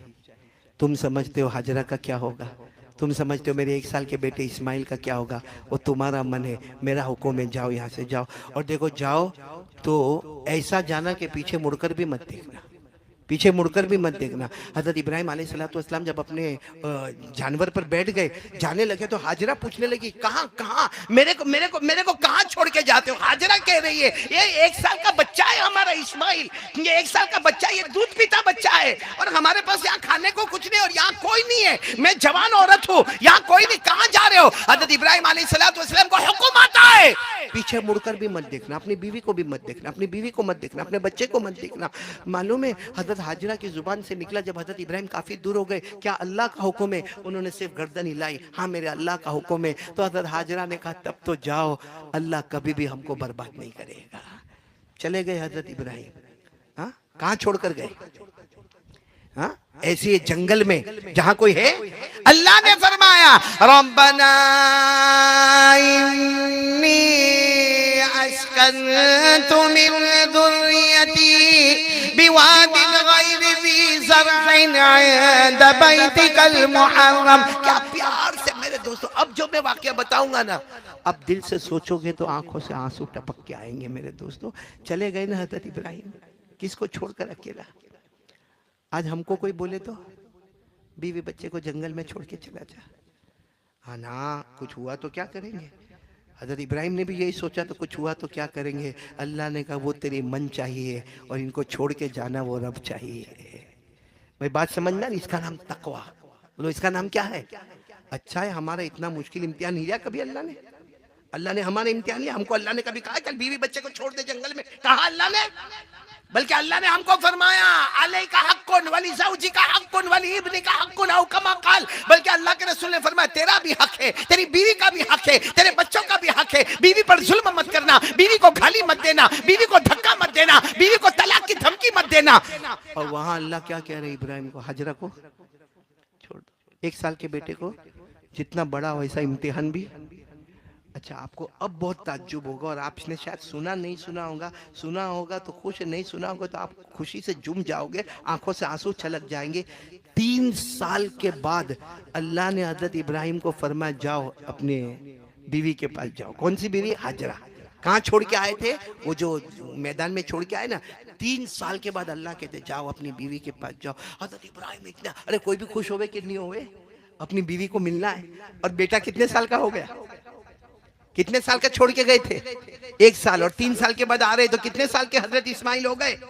क्या खुश हजरत इब्राहिम की बीवी मिलेगी। अरे कोई भी हस्बैंड होवे और उसको मालूम होवे कि 3 साल के बाद मैं मेरी बीवी को मिलूंगा, मेरा बच्चा जो 1 साल का मुन्ना छोड़ के गया था वो 4 साल का हो गया, दूध पीता छोड़ के गया था, अब तो दूध पीना भी माँ का बंद कर दिया होगा। हजरत इब्राहिम इतने खुश। मालूम है जब वो जगह करीब आई, दूर से हजरत हाजरा नजर आ रही है, दूर से बेटा नजर आ रहा है, और वो माँ और बेटे को भी लगता है कि ऐसा लगता है, एक फीलिंग आती है कि बेटे को लगता मेरे अब्बा मेरे अब्बू आ रहे, मेरे अब्बू आ रहे, और वो बीवी को लगता मेरे शोहर आ रहे। अल्लाह का क्या हुक्म आता है? जाओ बीवी के पास जाओ, मगर अपने उठनी से उतरना नहीं, उठनी से उतरना नहीं, सिर्फ जाओ अपने ऊँट पर बैठे रहना, वहीं से बीवी बच्चों को देखना, जितनी देर मैं कहूँ उतनी देर देखना, फिर वहां से वापस चले जाना। करेंगे हम लोग, करेंगे ये काम करेंगे। हजरत इब्राहिम जब गए, बीवी को देखा, बीवी ने इनको देखा। आप थोड़ी देर के लिए अपने बारे में सोचो, कैसे रोए होंगे हजरत इब्राहिम हाजरा को देखकर, कैसे नन्हे मुन्ने बच्चे को। लेकिन अल्लाह ने कहा था बच्चे को उठाना नहीं, गोद में नहीं लेने का बच्चे को, बीवी को छूने का नहीं, ऊँट पे बैठने का, ऊँट से उतरने का नहीं। तो हजरत हाजरा ने कहा आओ ना हमारे पास, आओ ना, आप तो मेरे शोहर हो ना, आओ ना। वो इस्माइल 4 साल के किस प्यार से कहते होंगे, अब्बा अब्बा कहते होंगे। हजरत इब्राहिम ने कहा मेरे अल्लाह ने मना किया है, ऊँट से उतरने को मना किया है। मालूम है हजरत हाजरा ने क्या कहा? आप ऊँट पर बैठे रहो, मुझे खिदमत तो करने दो, आपको मना किया है, मुझे तो नहीं मना किया। हजरत हाजरा गई, एक पत्थर लेकर आई, पत्थर नीचे रखा, हजरत इब्राहिम को कहा आप ऊँट पर ही बैठे रहो, अल्लाह का हुक्म है ना, ऐसे बैठ जाओ। हजरत इब्राहिम बैठे, आपके दोनों पाँव मुबारक नीचे। मालूम है हजरत हाजरा ने वो पत्थर पर आपके पाँव रखे, आप ऊँट पर बैठे हुए हो, और हजरत हाजरा ने कितने प्यार से अपने शोहर के पाँव को धोना शुरू कर दिया। आप थके होंगे, आप थके होंगे, आप कितना लंबा सफर करके आए, पाँव को धोना शुरू कर दिया। कुछ देर के बाद अल्लाह का हुक्म आता है वापस इब्राहिम, वापस हजरत इब्राहिम वापस ऊँट पर बैठते हैं। आपको मालूम है वो जो पत्थर था ना, वो पत्थर जब काबा बनने लगा तो उसी पत्थर का इस्तेमाल किया गया। बोलो सुभान अल्लाह। और वो जो हजरत इब्राहिम ने पाँव रखे थे ना, आज आप काबे के पास जाते हो, आपको एक शीशे के अंदर 2 पाँव नजर आते हैं, जिसको कहा जाता है वत्तखिज़ू मिन मकामी इब्राहिम मुसल्ला। वही हजरत इब्राहिम के 2 पाँव के निशान है जो हजरत हाजरा ने अपने हाथों से धुलवाया था। लेकिन क्या गुजरी होगी हजरत इब्राहिम पर, जब अल्लाह ने कहा वापस चले जाओ। अब तो कहा अल्लाह वापस कब मिलेगी? अल्लाह ने कहा और 1-2 साल जाएंगे, उसके बाद तुमको तुम्हारी बीवी मिलेगी। आप बताओ मेरे प्यारो, ये सब चीजें बताती है तकवा। क्या बताती है? हाँ इतना है कि उनका इम्तिहान बहुत बड़ा है, इतना बड़ा इम्तिहान, बीवी बच्चों को छोड़ दो, बड़ा इम्तिहान है। उसके बाद में 3 साल के बाद मिलने आओ तो जानवर से उतरना नहीं, और उसके बाद में फिर आओ तो अपने बेटे के गले पे छुरी चला दो। फिर एक वक्त आता है इब्राहिम को आग में कूद जाओ। बड़े थे इम्तिहानात, बहुत बड़े बड़े थे, लेकिन पूरी जिंदगी का खुलासा मन चाही छोड़ दिया। किस पर आ गया? आज हमसे भी यही भीख मांगने के लिए मैं आया हूँ। मैं अपने आप से भी भीख मांग रहा हूँ, आपसे भी भीख मांग रहा हूँ। मेरे दोस्तों कसम अल्लाह की, पूरी दुनिया में परिवर्तन आ जाएगा। हम जो कहते हैं ना कुछ नहीं होता, कुछ नहीं होता, कुछ नहीं होता, हमसे बड़ा धोखेबाज हम अपने आप को धोखा दे रहे। ये पूरा हज, ये पूरा रोजा, ये पूरी कुर्बानी समझाती है मन चाही छोड़ दे, रब चाही पर आजा। एक बार हम अल्लाह के बन जाएंगे, अल्लाह हमारा बन जाएगा। कौन कौन तैयार है बोलो ये काम करने के लिए? और अल्लाह की कसम मेरे प्यारो, ये मन चाहिए क्या करने का? समझते हो? मन चाहिए यानी अपनी मर्जी छोड़ने का, अल्लाह रसूल की मर्जी पर, अरे बोलो ना, आने का। जैसे यहाँ बहुत सारे लोग बैठे, चेहरे पे दाढ़ी नहीं है, अभी गया आईने के पास, गया, बोलो गया आईने के पास, जी क्या चाहता है? या चलो हजाम की कुर्सी पर गया, जी क्या चाहता है कि दाढ़ी को शेव, ये मन चाहिए, मन चाहिए। वहां बोर्ड वोर्ड भी लगा हुआ है, हाँ, क्लीन शेव, हाँ। लेकिन जहाँ हजाम ने या बार्बर ने या जो भी मुकद्दस आदमी होगा, प्यारा आदमी होगा, जो आपके बाल शेव, आपने उसको कहा नहीं, ये मन चाहिए, अब मैं रब चाहिए पर जा रहा हूँ। अब वहाँ की कुर्सी से उतर के आ गए। और ऐसा मेरा बहुत सारे दोस्तों ने किया है। मैं उनको कहता हूँ तू जब कुर्सी से उतरा होगा ना, अल्लाह कहता होगा ये हजाम की कुर्सी से उतरा है और जन्नत की कुर्सी पर चला गया है, मन चाहिए छोड़ा है और किस पर आ गया। जाओ आप बार्बर के पास जाओ, आपको हेयर स्टाइल वाले फोटो दिखते, हाँ, कोई 700 रुपए की कटिंग है, कोई 800 रुपए की कटिंग है। अरे क्यों, मैंने देखा बाल वाल कुछ मालूम नहीं, कुछ अजीब तरीके के कटा के आया, हाँ, ऐसे यूं, ऐसे बड़े बड़े यूं बाल, हाँ, जैसे कोई किसी पे हमला करने जा रहा है, और इधर टकला पीछे से टकला। मैंने कहा कितना? तो कहा 4,500 रुपये लिया। तो मैंने कहा 4,500? कहा नहीं, थोड़ा फेशियल भी करवाया। मैंने कहा तो काला कट कलोटा तो वैसा का वैसा ही दिखता, ये 4,500 रुपये का को दिया। तो ये जो हम बाल बनाते हैं ना, ये मन चाहिए। उसी वक्त कुर्सी पर सोच ले मेरे नबी के बाल मुबारक कैसे थे, वहां से उतर कर जो सही तरीके पर आ जाए, ये एक बाल भी हमको जन्नत में पहुंचा सकता है। बोलो सुभान अल्लाह। कौन कौन तैयार है बोलो, कौन कौन तैयार है? मेरे दोस्तों, हजरत हुजैफा, नाम सुना आपने? हजरत हुजैफा जब यूं समझो कि अरब के एम्बेसडर बन गए, अरब के बहुत बड़े हुकूमत के आदमी बन गए, हाँ। और जब हजरत हुजैफा रदी अल्लाह ताला अन्हु को कहा गया कि बड़े बड़े जो दुनिया के बादशाह आने वाले, आज तुमको भी वो दस्तरखान पर जाना है। जब हजरत हुजैफा रदी अल्लाह ताला अन्हु गए तो देखा कि शानदार दस्तरखान बिछा हुआ है और सारे दुनिया के बड़े बड़े नुमाइंदे आए। हजरत हुजैफा भी अरब से आए थे, बहुत बड़े थे। हजरत हुजैफा का भी इस्तकबाल हुआ। हजरत हुजैफा आए, जब खाना शुरू हुआ तो हजरत हुजैफा के हाथ से लुकमा, बोलो, गिर गया। तो नीचे यूं उठाने लगे तो बाजू में किसी ने यूं हाथ मारा। बड़े बड़े लोगों के बीच में हो, सब बड़े बड़े लोग हैं, करोड़ों अब्बाजोपति लोग हैं, के सब वजीर लोग आए हैं, उनके बीच में ये गिरा हुआ लुकमा उठाना अच्छा नहीं लगता। तुम भी बहुत बड़े नुमाइंदे हो, अरब के एम्बेसडर बन के आए हो।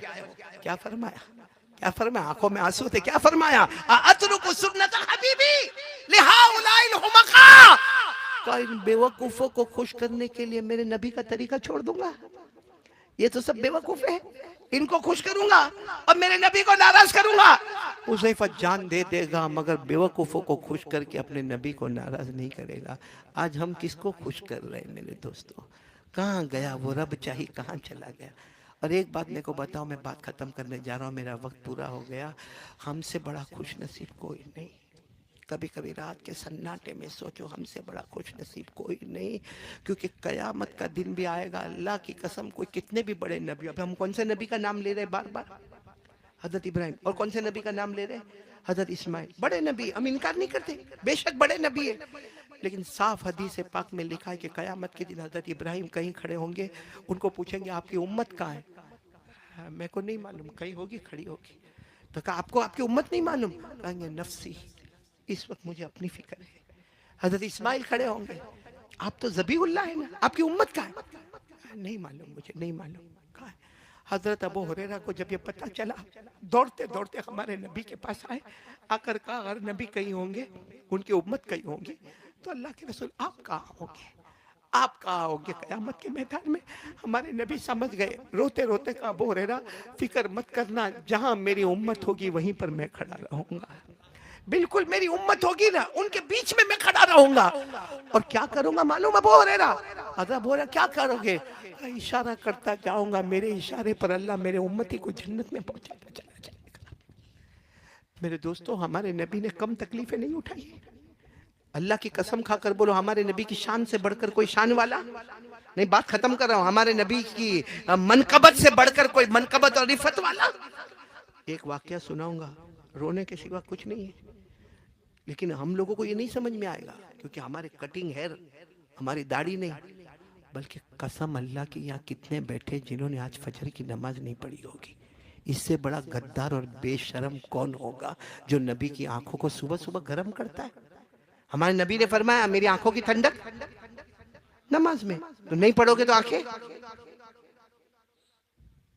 एक बात बताओ, ये एक किताब अभी कारियानी सब छपकर आई है, काया पलट, और किनकी सरपरस्ती में मालूम, हजरत मौलाना तकी उस्मानी दामद बरकत उनकी सरपर। इतनी शानदार किताब है। एक वाकया मौलाना अशरफ पढ़ा, मैं कसम खाकर कहता हूँ आधे घंटे तक मैं सन्नाटे में बैठा रहा। सुनाओ वो वाकया, सुनाओ आपको, नहीं सुनाओ आपको वाकया सुनाओ। फजर की नमाज हो गई मदीने में, इशराक की नमाज का वक्त भी हो गया। इशराक की जमात तो नहीं होती, लेकिन इशराक का वक्त हो गया। हमारे नबी साथ ने फजर की नमाज पढ़ाई, उसके बाद में इशराक की नमाज पढ़ी। उसके बाद हमारे नबी अपनी बेटी के घर जा रहे। बोलो बेटी कौन? हजरत फातिमा। होता है, आज मैं भी नाना हूँ, मेरे को भी अपनी नवासी से बहुत मोहब्बत है। वो तो अल्लाह के रसूल थे। जैसे फातिमा के घर पर गए, कहाँ है मेरे दोनों प्यारे प्यारे नवासे हसन हुसैन, कहाँ है हसन हुसैन? आवाज दे रहे हमारे नबी हसन हुसैन, क्योंकि हमारे नबी को मालूम है छोटे छोटे नन्हे मुन्ने बहुत प्यारे हमारे नबी को। हजरत फातिमा रो रही है, कहाँ है हसन हुसैन?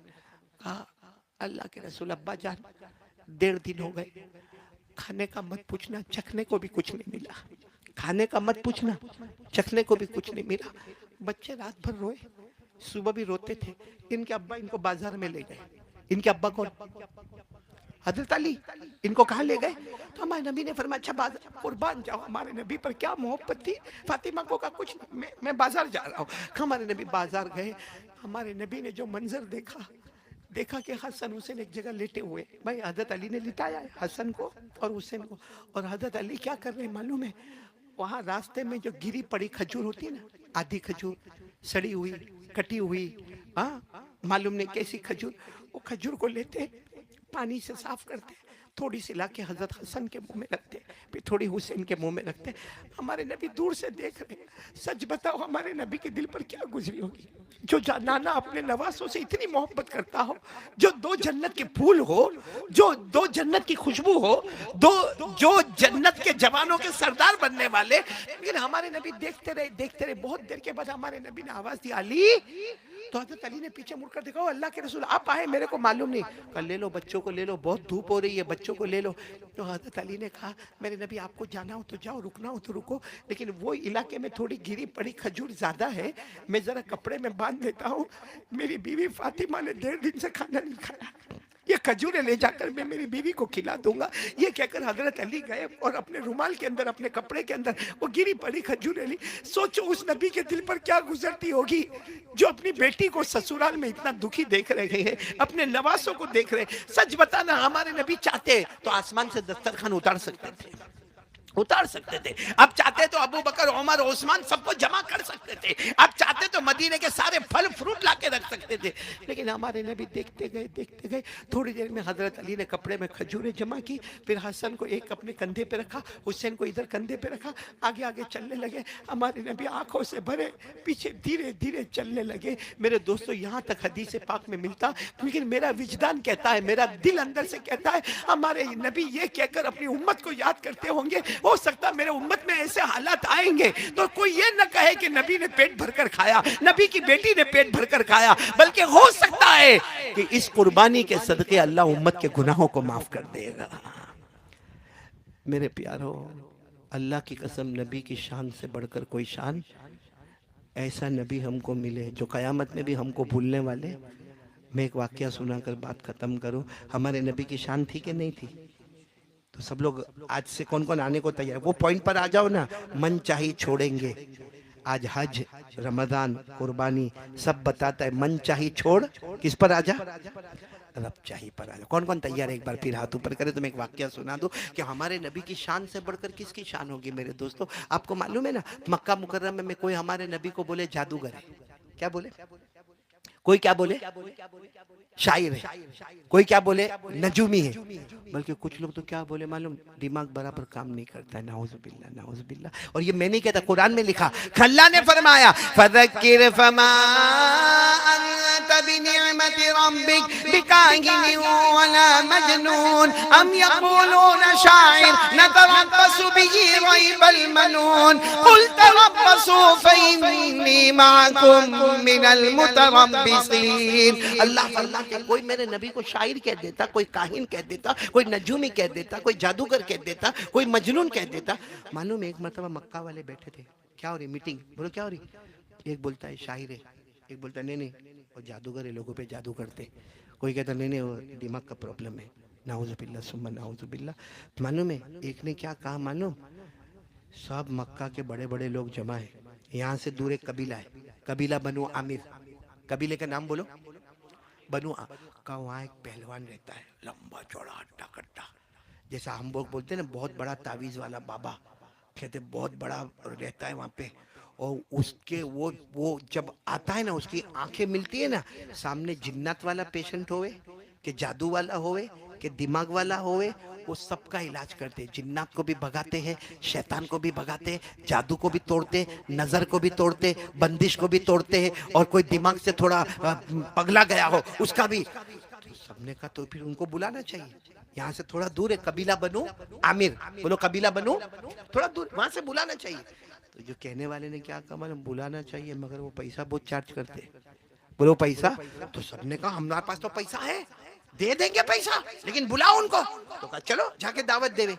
गए सब लोग सफर करके कबीला बनु आमिर में गए। वो तो बैठे हुए थे, वो पहलवान लंबे चौड़े, हाँ सर पर इमामा इमामा पहने हुए लंबे बैठे। सबने कहा तो कहा कल आऊंगा, लेकिन पहले फीस फिर न फीस।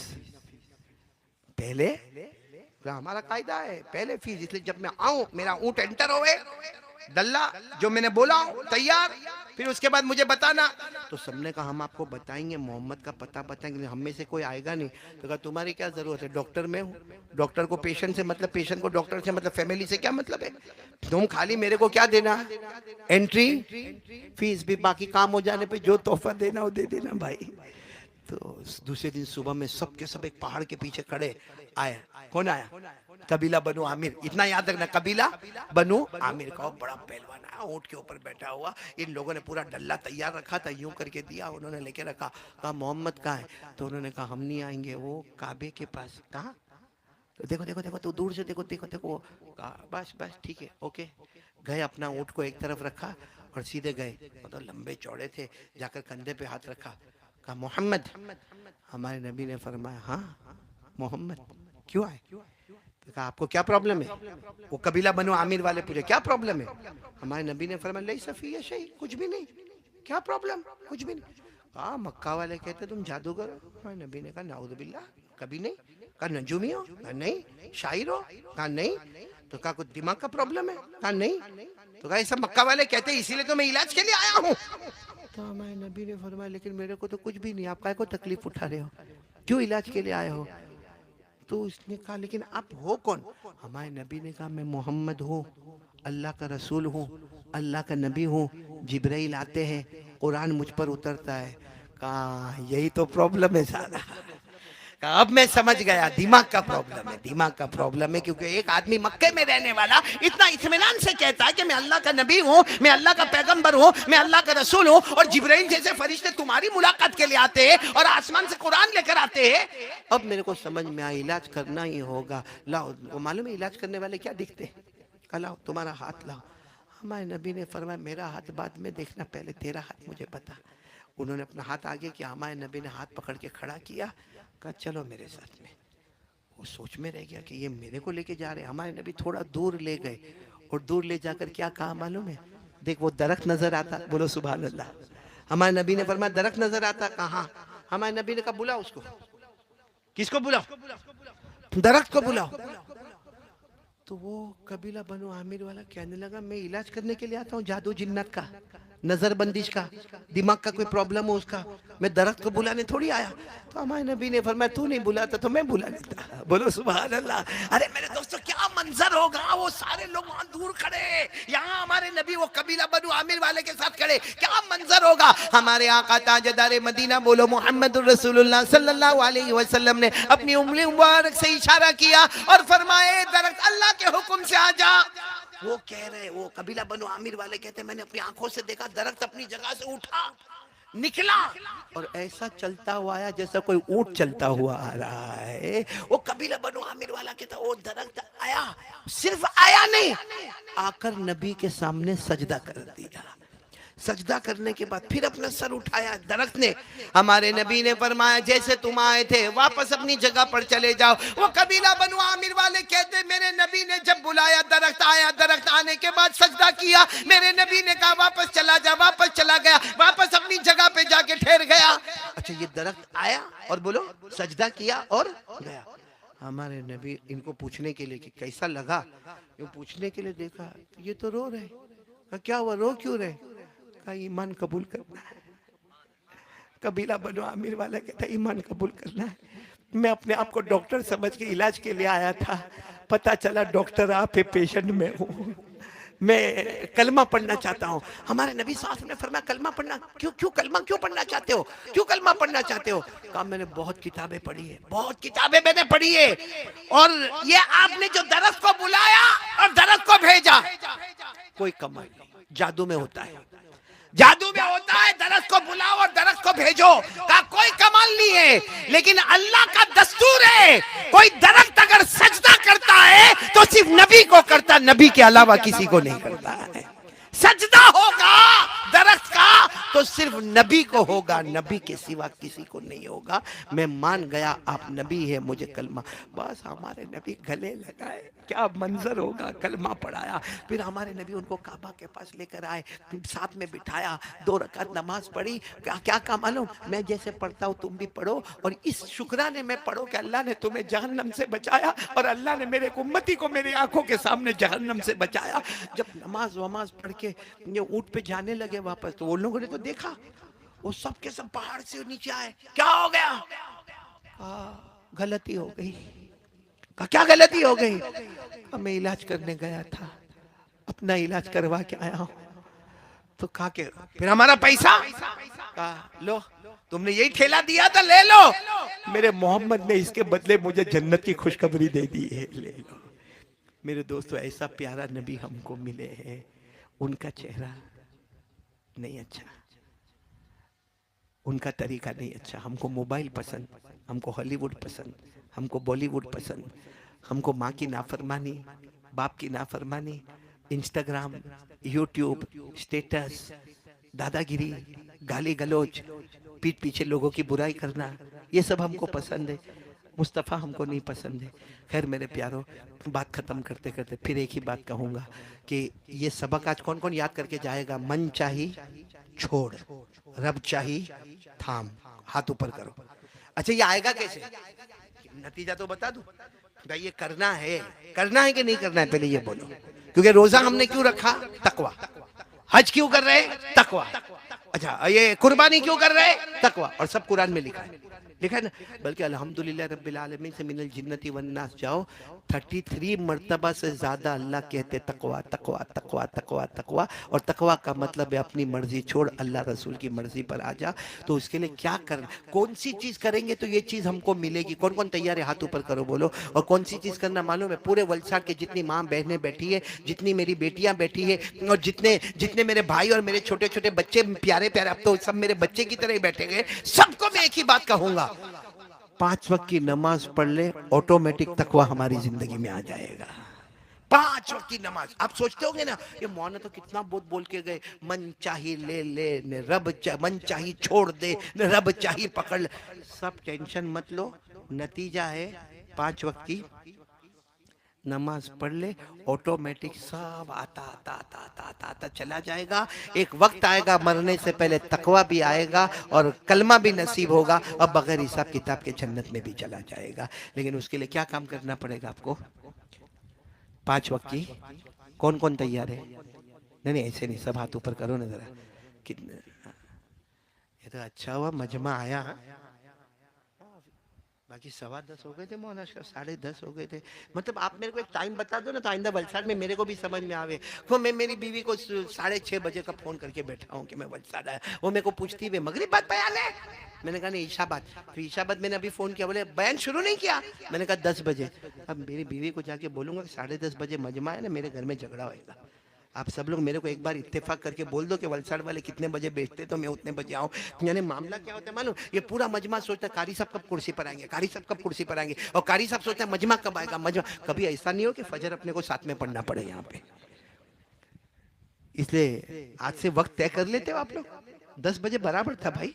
अब उससे लेट मत जाओ। तो मेरे घर में झगड़ा होगा तुमको क्या मिलेगा? वो मालूम है ना, मालूम है ना, एक औरत का नाम था मदीना। क्या नाम था? अरे हंसते हुए बोलो ना यार, क्या नाम था? मदीना। एक औरत, शादी हो गई उसकी। क्या हो गई? शादी हो गई। अब वो जो ससुरा था ना, वो जवाई के पास गया 5 महीने के बाद। अब 5 महीने के बाद अपने जवाई को बोलता है कैसी लगी मेरी लड़की मदीना? 5 महीने हो गए मेरी लड़की तेरे निकाह में। अपने जवाई को बोलता है 5 महीने हो गए, कैसी लगी लड़की? लगी कैसी तेरे को? क्योंकि मेरी लड़की खूबसूरत भी है, नाम भी खूबसूरत है मदीना। अब वो जवाई बेचारा ससुरे के सामने क्या बोले, यहाँ भी ऐसे बहुत सारे जवाई बैठे होंगे। ठीक है बद्दू बराबर से, ओके ओके, नहीं नहीं देखो लगी कैसे? बद्दू बराबर। जब ससुरे ने बहुत पूछा ना तो इसका दिमाग गया, कहाँ दी थी आपने मदीना है करबला। तो यहाँ भी मेरे को लगता कारियानी सब ऐसा प्रॉब्लम है, कोई करबला छोड़ के आता ही नहीं है यहाँ पे। अब तो आ जाओगे ना इंशाल्लाह। अब मेरे लिए दुआ करो, हार्ट का मरीज हूँ, इलाज चल रहा है। अल्लाह ताला शिफा देवे, बल्कि अल्लाह तमाम बीमारों को शिफा देवे। मेरे को सलीम भाई आपकी दावत मिल गई थी, लेकिन मेरे को प्रॉब्लम क्या है कि मेरे को डॉक्टर ने सीढ़ी चढ़ने से सख्त मना किया है। इसलिए मैंने सोचा कि भाई सीढ़ी तो नहीं चढ़ूंगा, लेकिन हदिया तुम्हारा जरूर लेके जाऊंगा। हदिये के बगैर मत भेजना भाई। वो जुनेद बगदादी थे, छोड़ गए थे भाई। खैर अल्लाह हम सबके बैठने सुनने को कबूल फरमाए। कोई हदिये की ज़रूरत नहीं। आप सबको अल्लाह जान माल उम्र में खूब बरकत अता फरमावे, खूब तंदुरुस्ती देवे, खूब सेहत देवे। मैं हमारे हाफिज सिद्दीक साहब का, और ये जो प्रोग्राम रखा गया हमारे बेटे मोहसिन ने, सैयद फैमिली के ईसाले सवाब, बोलो सैयद फैमिली के ईसाले सवाब के लिए प्रोग्राम रखा गया। मैं मोहसिन भाई का, उनके चचा का और ये सारे जवानों का, इनके पूरे ग्रुप का मैं बहुत शुक्रिया अदा करूँगा, मौलाना अशरफ साहब का। और इसी तरीके से मैं शुक्रिया अदा करूँगा हमारे बहुत ही मोहतरम हजरत कारी अनीस साहब का, कारी रईस साहब का, हाफिज सिद्दीक साहब का, मौलाना अशरफ का, मुफ्ती अब्दुल्ला साहब का, मुफ्ती जीशान साहब का, और कारी अनवर का। और मरहुमा जमीला के लिए दुआ करें कि अल्लाह तबारक व ताला मरहुमा की करवट करवट मगफिरत फरमाए। कौन बीमार है? नासिर भाई, धर्मपुर के भाई। अच्छा, नासिर भाई के भाई अरबाज भाई, उनकी तबीयत बहुत खराब, सीरियस है। दुआ करें कि अल्लाह ताला इनको शिफा अता फरमाए। ये नासिर भाई मेरे धर्मपुर के बहुत खास दोस्त थे। अल्लाह तबारक व ताला उनकी उम्र में बरकत अता फरमाए, उनके भाई को शिफा अता फरमाए। और सैयद फैमिली के मरहूमिन के इसाले सवाब के लिए ये प्रोग्राम रखा गया। और मेरे साथ आए हुए ये हमारे मौलाना नौमान साहब और इमरान और अजहर, ये जो मेरे साथ में आए, अल्लाह उनको भी सबको बहुत अच्छा रखे। तो दुआ कर लेंगे इंशाल्लाह। दुआ के बाद मुलाकात करोगे ना? हाँ, मैं कार्ड लेकर आया हूँ, बकरा खरीदने का है। मैंने सोचा वलसाड में बकरा खरीदने के बहुत माहिर है। हाँ? हाफिज सिद्दीक देखा बकरे मंडी में? मैं कभी नहीं जाता हूँ मंडी में। 4 साल पहले कारी अनीस साहब, लॉकडाउन से पहले, मालूम नहीं क्या हुआ, मैं बकरा मंडी में गया। तो मैं तो बकरा मंडी में जाके जवानों को देखकर हैरान हो गया। यूं बकरे के पीछे यूं हाथ रखते हैं। हाँ? अभी पूछते कैसा, तो वो बोलता है इतना किलो और ये भाव ना, बराबर नहीं है। तो मैंने वो जवान को पूछा, मैंने कहा तेरे को हाथ रख के क्या समझ में आया? पूरा जिंदगी तूने कपड़े का कारोबार किया, बर्तन का कारोबार किया, एक बार बकरे पे हाथ रखा तो उसकी हकीकत समझ में आए। और कितने को देखा भाई, तेरे मुंह में दांत कितने मालूम है तेरे को? बस वो एक रिवाज पड़ गया, चला जा रहा है। भाई बकरा जो है ना, बहुत ही कुर्बानी का जानवर, बहुत मोहतरम होता है। उसको लड़वाना, तेरा बकरा इधर से भेज, मेरा इधर से भेजो, दोनों लड़े ना मेरे प्यारो। हजरत इब्राहिम ने किसको लिटाया था? हाँ, कुर्बानी करना जरूरी है, वाजिब है, लेकिन जो गवर्नमेंट की गाइडलाइन है, और खास करके सफाई का ख्याल रखो, वरना हमारी बिल्डिंग में महीने महीने तक बदबू आती है बकरे के खून की और बकरे के गोश्त की। ये नहीं, ये गलत तरीका है। बाकी तो आधा ईमान है, हमको कुर्बानी करना है, वाजिब है, लेकिन शरीयत के मुताबिक, कानून के मुताबिक, रूल रेगुलेशन के मुताबिक। बोलो करेंगे ना इंशाल्लाह। कितनी जगह तो बाकायदा बकरे बकरियों के हीरो हीरोइन के नाम देते हैं। नाम से बुला दे, उसको ला इधर लाया। और कुछ लोग तो वलसाड में इतनी होशियारी, यहाँ ईद की नमाज होवे सबसे पहले अपना जानवर गिरा बेटे को। हजरत इब्राहिम ने तो बेटे को लिटाया था। इसलिए मेरे दोस्तों कोई फख्र नहीं, वो कुर्बानी बहुत पसंदीदा होती जब बकरे को लाया जाता है, अच्छे तरीके से लिटाया जाता है, और जब सभा करने वाले की आंखों से आंसू छलकते हैं ना, वो कुर्बानी अल्लाह को बहुत पसंद आती है। इसलिए बहुत प्यार मोहब्बत के साथ जानवरों को रखो, खिलाओ पिलाओ। पुल सिरात पर हमारी सवारी यही बनने वाला है। सम्मिनु ज़हायाकुम फ़इन्नहा अला सिराति मतायाकुम। हुजूर ने फरमाया अपने कुर्बानी के जानवर को मजबूत बनाओ, पुल सिरात पर तेरी सवारी बनने वाला है। और मेरे दोस्तों अच्छे उसके हिस्से करो, 3 हिस्से करो, एक अपने लिए, एक अपने रिश्तेदारों के लिए, एक गरीबों के लिए। भाई सब करेंगे ना इंशाअल्लाह। और बाकी मसाइल आपको यहाँ के मुफ्तियाने किराम बताते रहेंगे। आमीन या रब्बल आलमीन व आखिरु दावाना अल्हम्दुलिल्लाहि रब्बिल आलमीन। तो मैं कह रहा था बकरा खरीदने के लिए क्या चाहिए? पैसा। तो पैसे के लिए क्या करने का? एक दरूद लेकर आया। मालूम ये दरूद कौन है? हजरत अबू सईद खुदरी। बोलो कौन? हजरत अबू सईद खुदरी बहुत गरीब, अल्लाह के रसूल के पास गए, खाना, कभी पैसा, कभी दिरहम, कभी अनाज। एक दिन हमारे नबी ने फरमाया दरूद लेके जाओ, जाओ तुम भी पढ़ो, तुम्हारी बीवी भी पढ़े, घर में सब पढ़ो। हजरत अबू सईद खुदरी कहते वो दरूद में क्या कमाल था। कुछ दिन के बाद मैं नबी को मिला, हमारे नबी ने कहा क्यों अबू सईद अब आते नहीं हो कुछ मांगने के लिए? कहा अल्लाह के रसूल मदीने के मालदारों में मेरा भी नाम आ गया है। बोलो तो हमारे नबी ने फरमाया कैसे? कहा आपने तो दरूद दिया था। हमारे नबी ने मुस्कुरा कर कहा तू अकेला नहीं, मेरा कोई भी उम्मती पढ़ेगा अल्लाह उसको अमीर बना देगा। बोलो सुभान अल्लाह। कौन सा दरूद है पाक? अल्लाहुम्मा सल्ली अला मुहम्मदिन अब्दिका व रसूलिक व सल्ली अलल मुमिनीना वल मुमिनाति वल मुस्लिमीना वल मुस्लिमात। मैं वो पूरा बंडल लेकर आया हूँ ये दरूद पाक का, अभी तकसीम होगा। हमारी माँ बहनें भी पढ़े, आप भी पढ़े। अच्छा पैसा, अच्छा जानवर लाए, पुल सिरात पर सवारी बनाना है, सब करेंगे ना इंशाअल्लाह। अल्लाह तबारक व तआला हमसा आमीन। तो बोलो आमीन। ये तो ऐसा लगता है मेरे को गोश्त देना, मैं मांगा गोश्त आपसे?